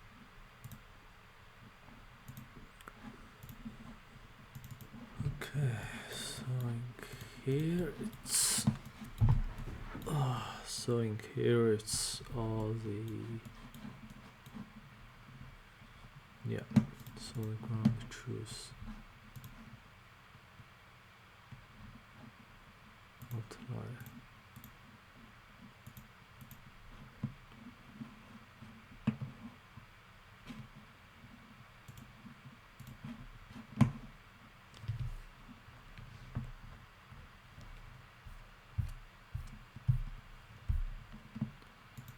Main topic. Atomic formulas, electronic structure, wave functions.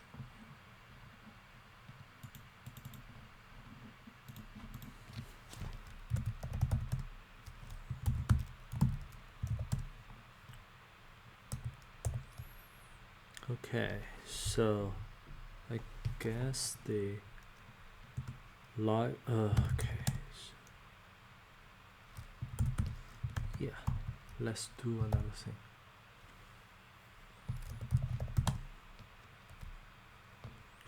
Okay, so I want to compile this JDFTx to our own cluster.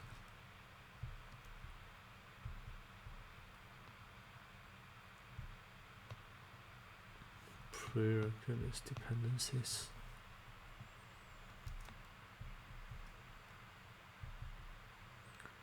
OpenMPI.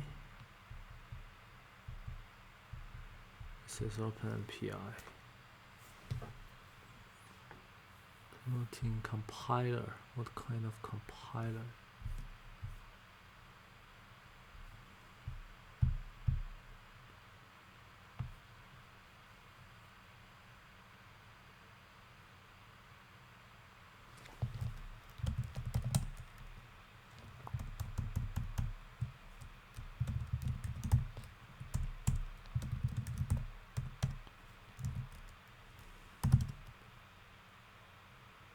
JDFTx.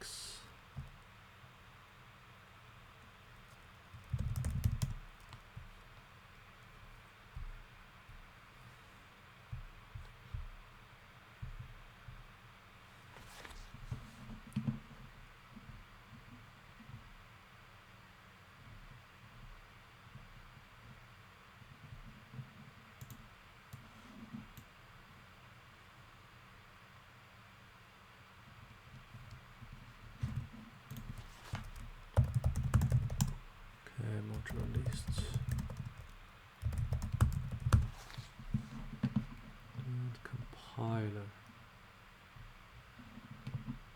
I want to use Intel compiler.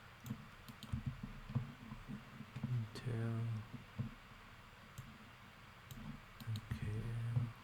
Intel MPI. Yes. Intel MPI. Yes, good.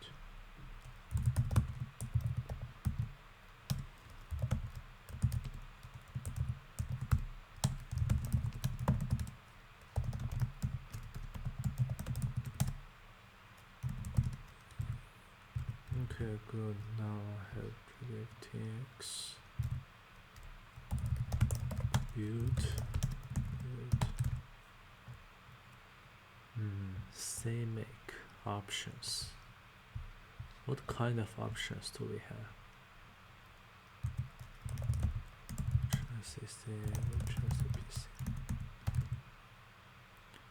Changing compilers. Changing compilers.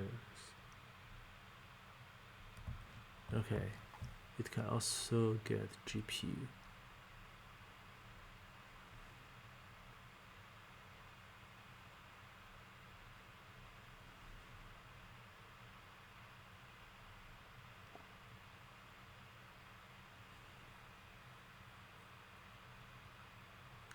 GSL. No GSL. GNU Scientific Library. Downloads.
Compile.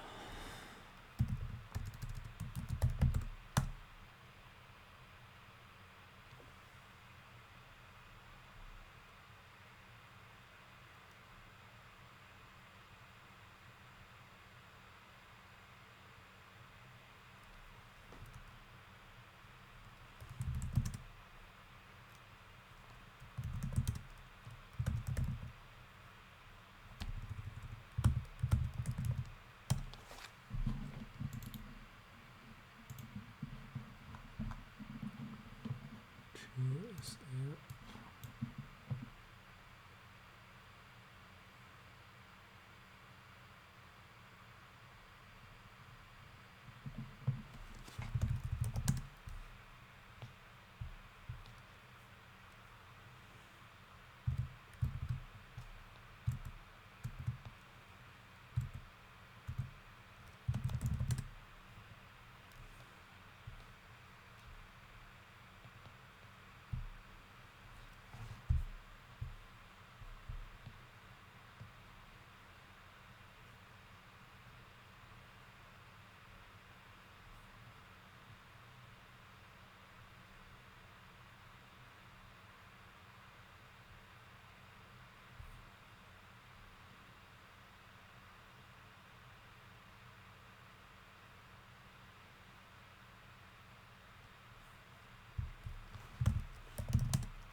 config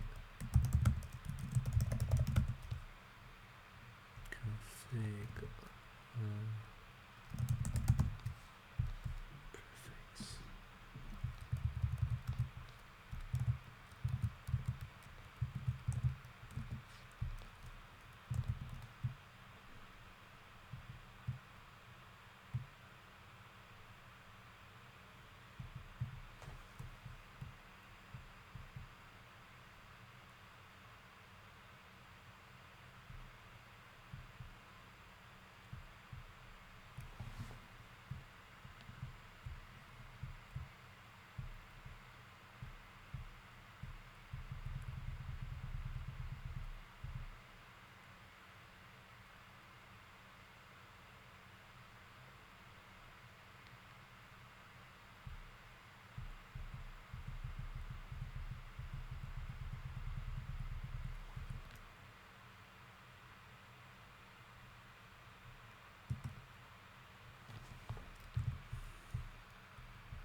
So we can choose.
could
okay.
Applied mathematician who applies high performance computing in different ways to advance the state of the art in their respective applied disciplines in physics, chemics, or engineering.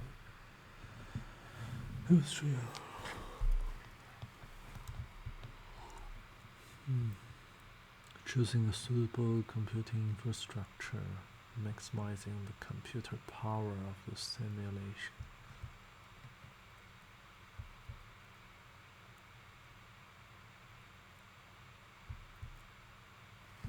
Computational finance, computational biology, complex systems theory.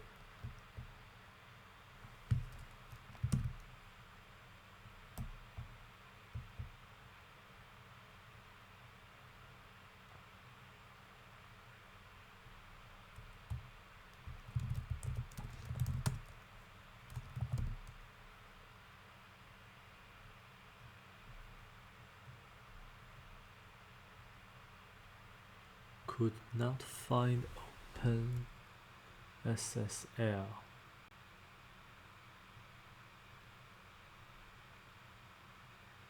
Okay.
say make use.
Is obvious that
Okay, I still doesn't have any viewers.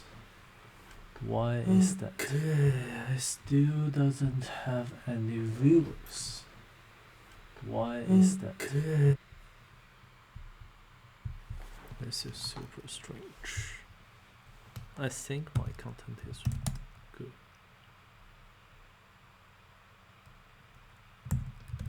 Bootstrapped. Okay, bootstrapped.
Many really interesting stuff. So this is my homepage. Here, search about contact YouTube. So this is my YouTube channel.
Hello.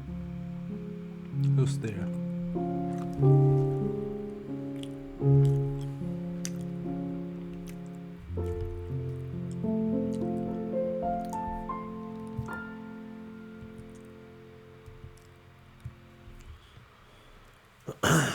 So right now we are going to compile this JDFTx software. And in order to do that, we need many packages. For example, we need GSL, we need fast Fourier transform, fftw,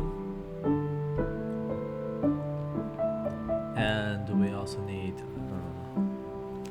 CMake in order to do that. So right now I'm configure CMake right now.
does this mean?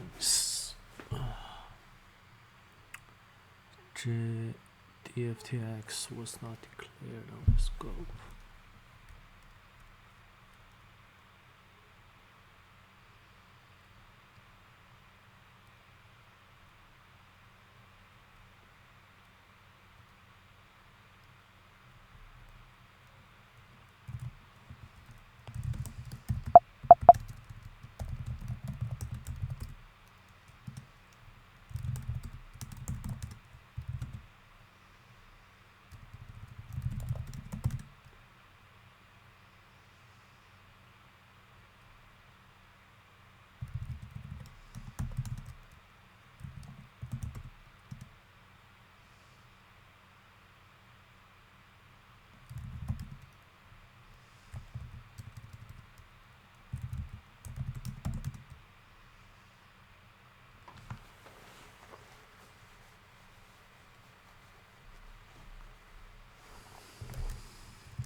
Pseudo potential search path relatively.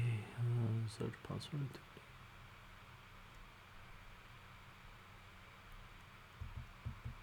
Prefixes.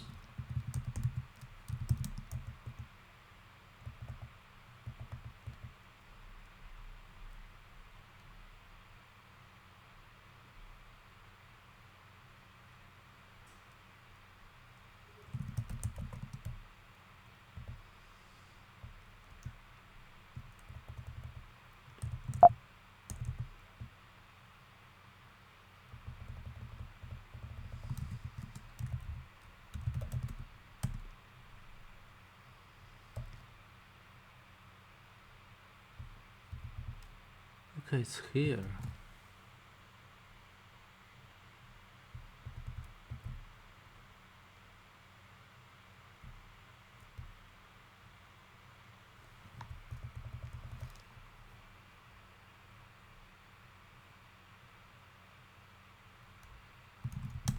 Okay, maybe, just maybe.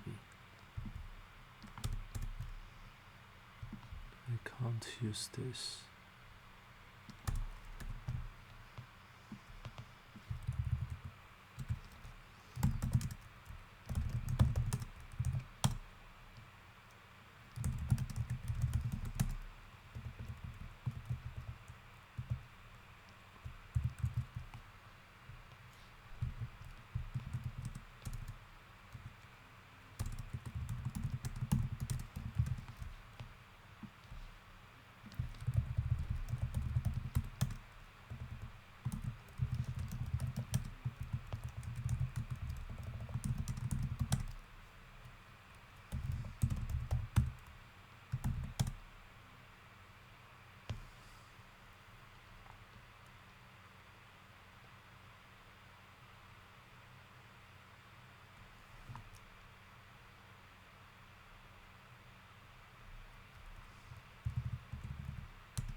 Why is this? Why? Was not declaring the scope.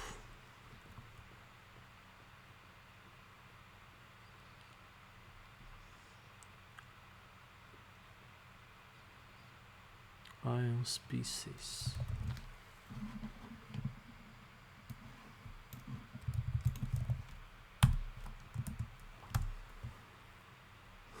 Include config.h.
Now it should be fine.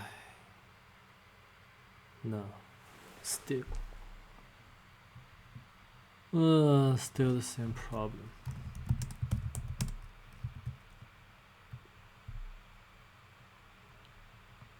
How to program in R? No, sorry. I haven't used R, but I think you can try Python. It's quite similar.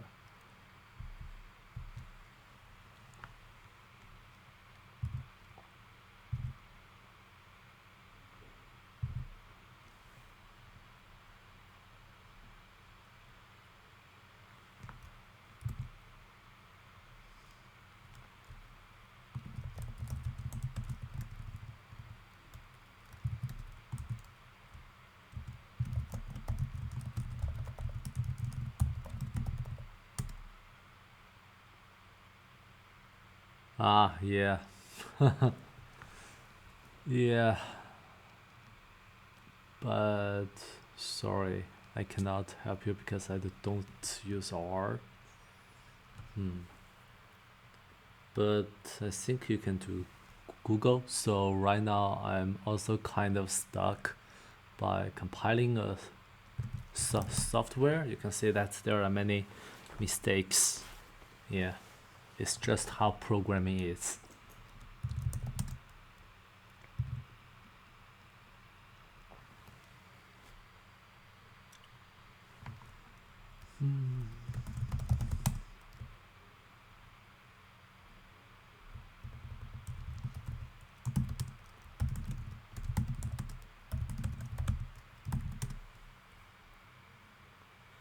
Okay, other things are fine, but this is just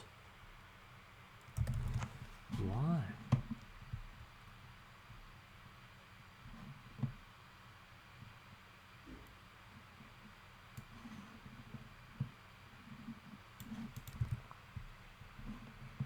I have been googling for 2 hours. Yeah, that's too bad. But just for my interest, what kind of error do you have?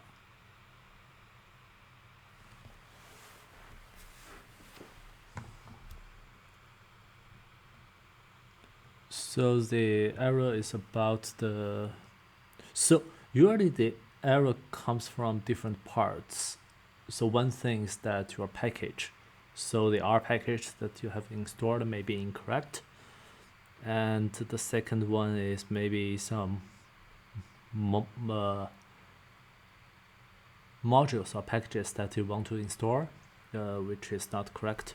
And the third part is the program that you're writing is not correct.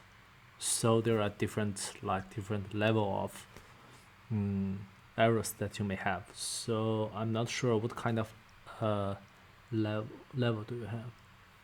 Sample correction. But I'm not allowed to use any packages. Okay, so you write R by yourself, right? So right now the problem is about the grammar or other thing.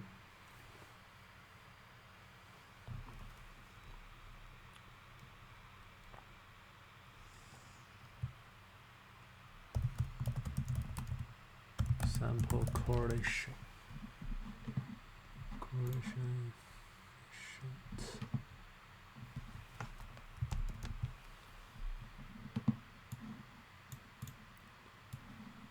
Correlation. Core function.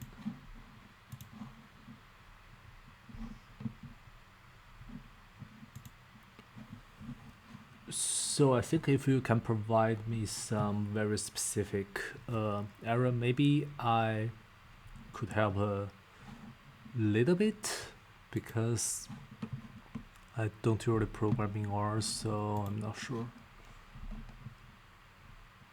But I think our programming is kind of similar, so maybe, yeah.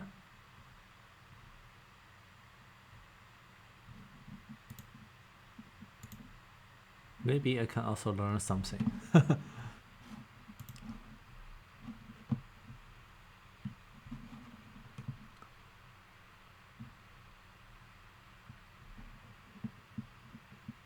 So are you still here? The great Boosie?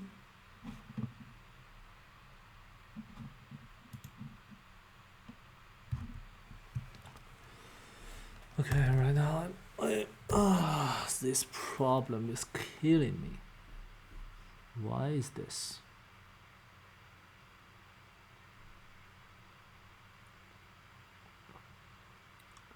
JDFT build dir was not declared in the scope.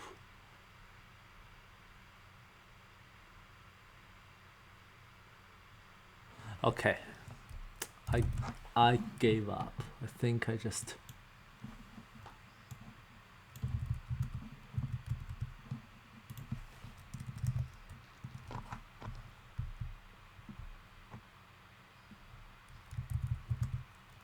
since they're just two numbers.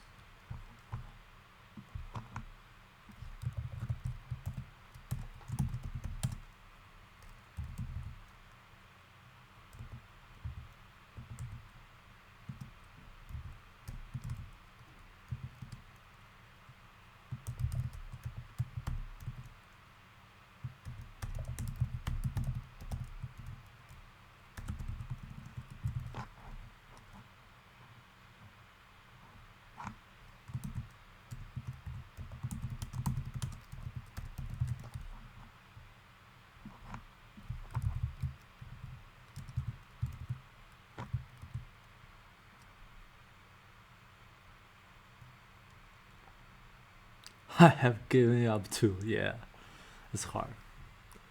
I think it's Zarda's research area within computational chemistry. Yeah. So my research is about computational electrocatalysis, which means I do surface simulations about related to energy materials, for example, the transition metal surfaces, and also some reactions about hydrogen evolution reaction or oxygen evolution reaction. Yeah, so something like that. Computational electrocatalysis.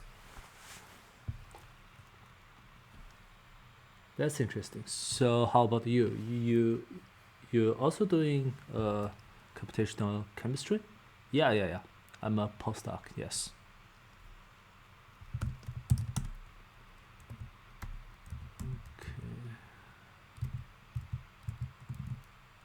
Now, first year PhD student. Okay, nice. So, whose group are you in?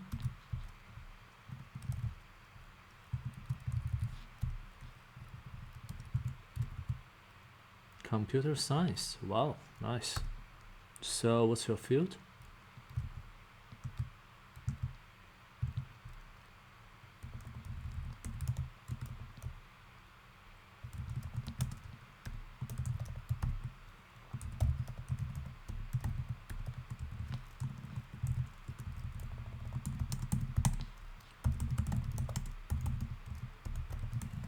I don't know whether this will work. Let's see. Oh.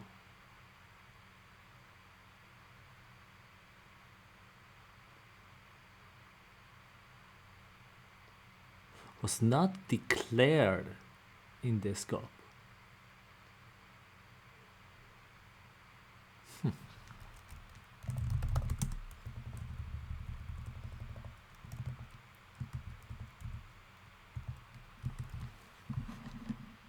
Okay.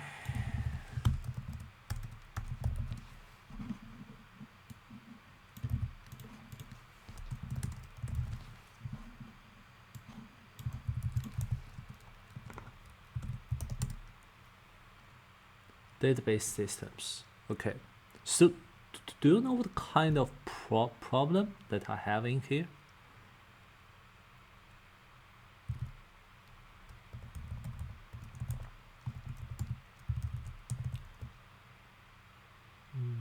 Include.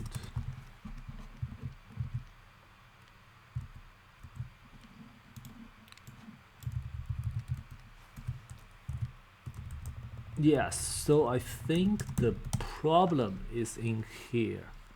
Well, it says that this variable was not declared in this scope.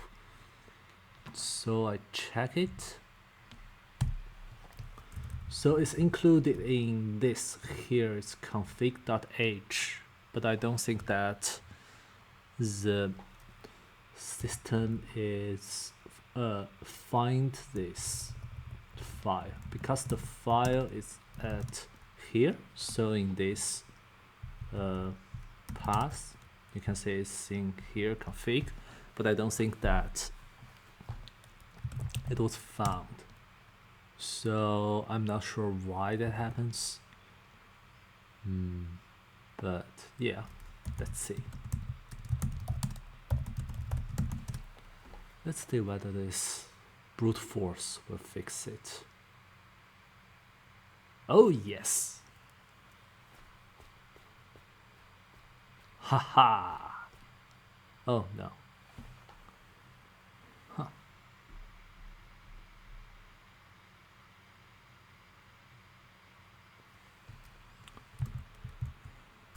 Okay. Add the following to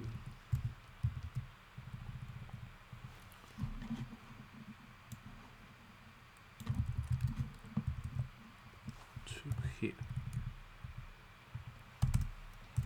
Now I got another issue. Error.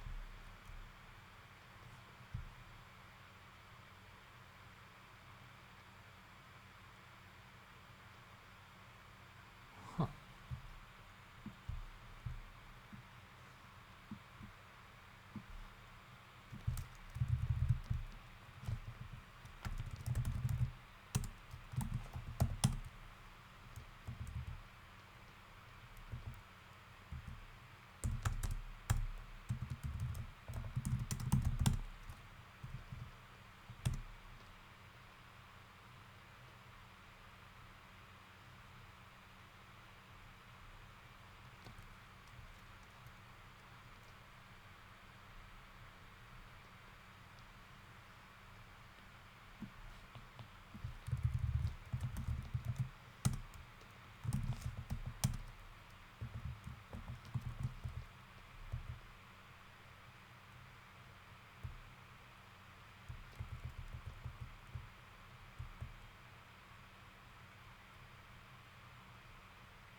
I guess whatever you did worked, yeah, but it's just solving a really small problem. But the main problem is still here. I'm not very knowledgeable in C++. I'm also, I haven't programmed in C++ yet. I usually code in Python and Shell, but yeah. I think the essence of programming are similar.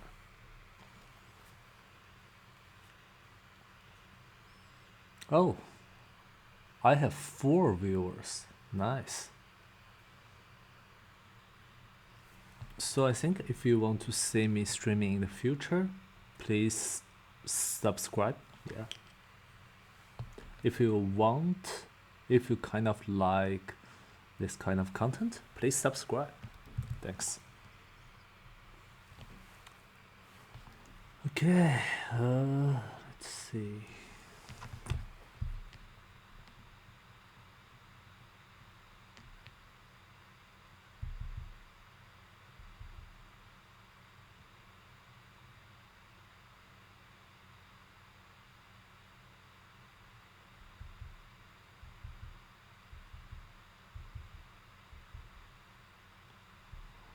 Version hash is not declared in the scope.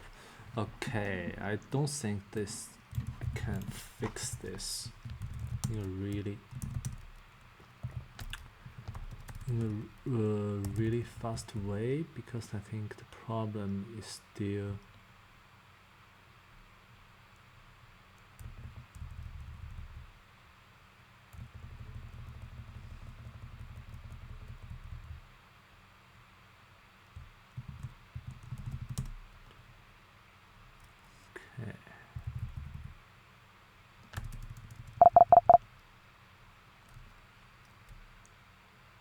Why? Why there are so many mistakes in the C++?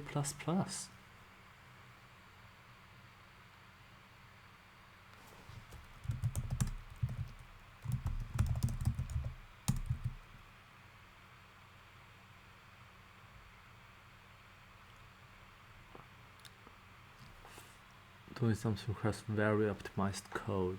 Python is generally better for that kind of stuff. Yeah, you are right. Oh, great. Thank you. Exilers. Okay. Yeah, Python is nice. And also I think with NumPy and SciPy, because NumPy and SciPy is kind of C code which wraps in Python, which can be used in Python. So for the speed, I think NumPy is quite similar with C.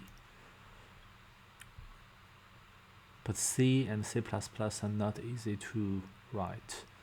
Python is really good for creating prototypes, I think.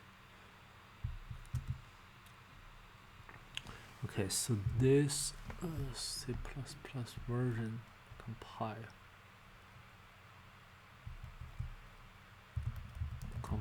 with certain C++ version.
We are mostly prototyping anyways. Yeah. That's correct. Okay. Back to work. So where are you? You are in United States or other places?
Portuguese.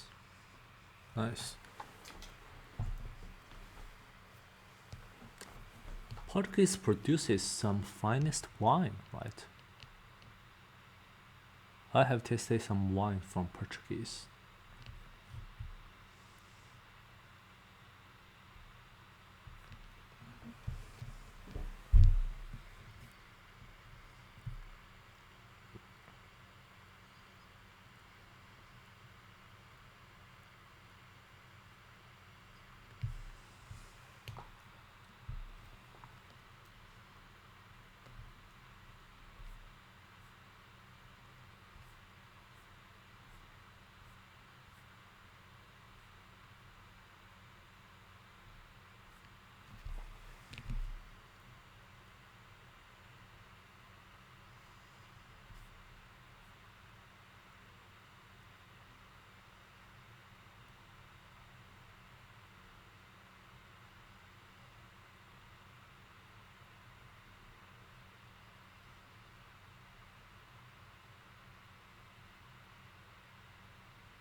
Still have errors with the file path. Yeah, I think so.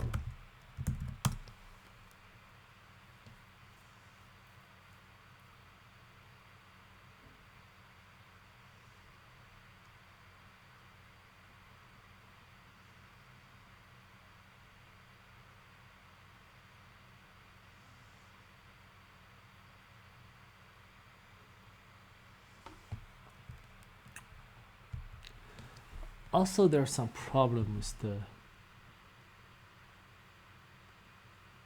Okay. Okay, maybe.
Syntax problems.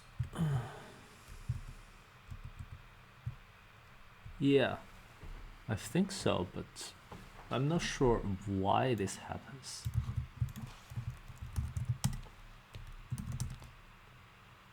This is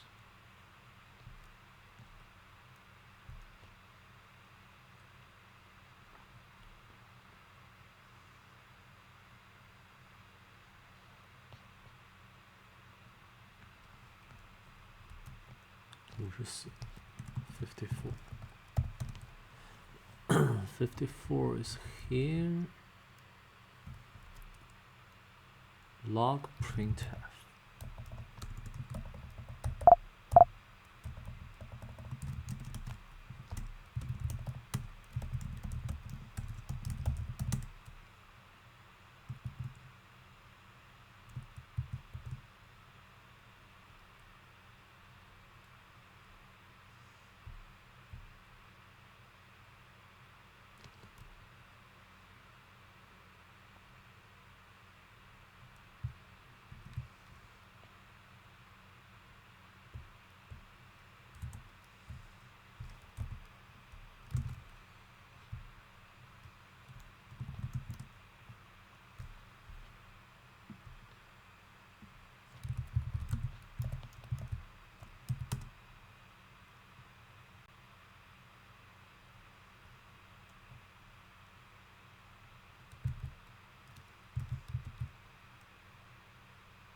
For version major.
Version hash.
Config.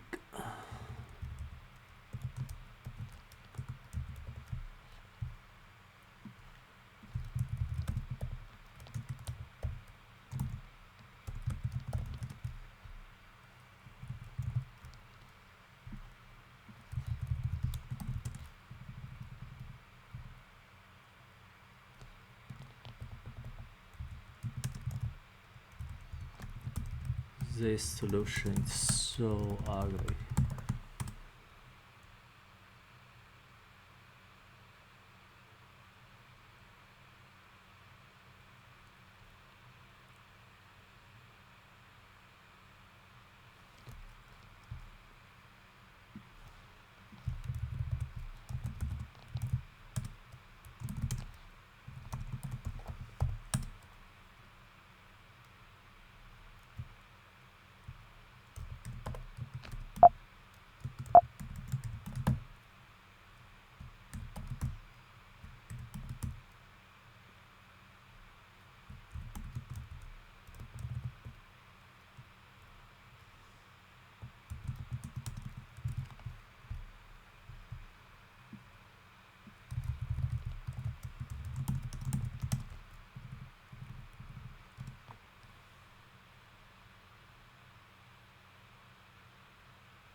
Invalid operands of types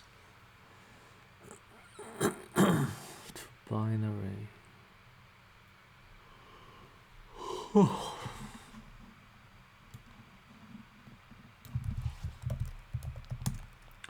What butchering that? Yes.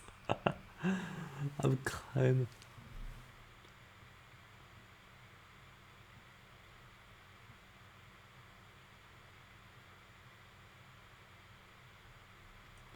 Never mind. Yeah, because I did that. So I think the problem is that I think there are two kinds of problem here. For one thing is that the grammar is not usually correct. The second thing is that the second thing is that usually the header file cannot be accessed, which is kind of strange.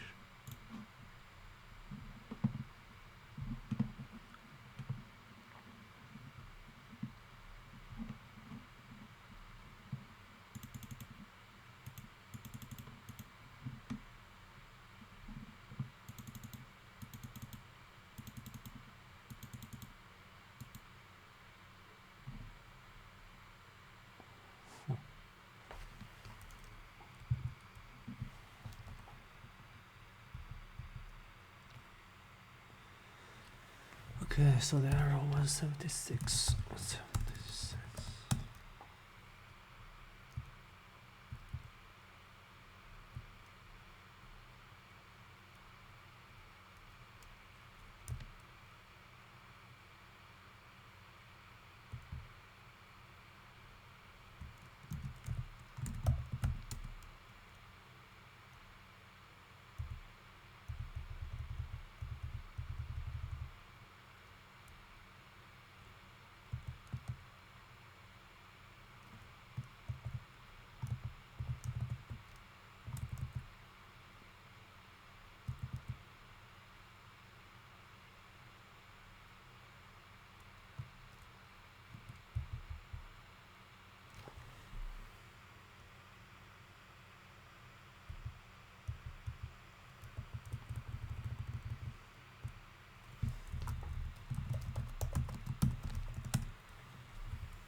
Okay.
FC flex.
Okay, thank you.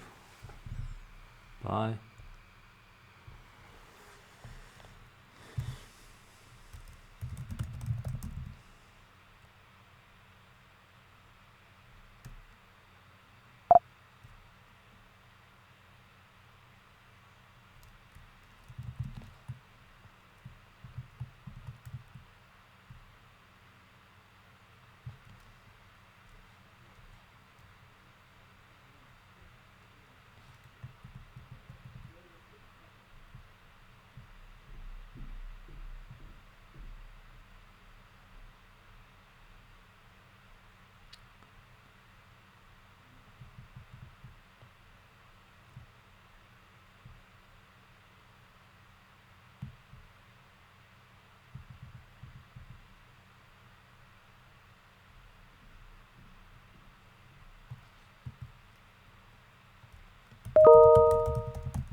Yes.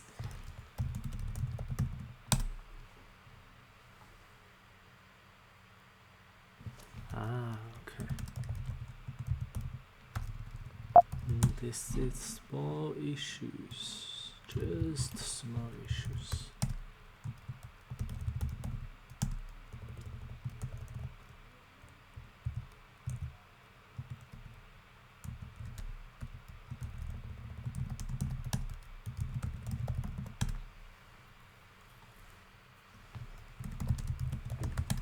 Yes. Yes. Yes. I get this. Okay, good. I'll close the stream and I'm going to have lunch. And when I return, we'll restart. Okay, see you.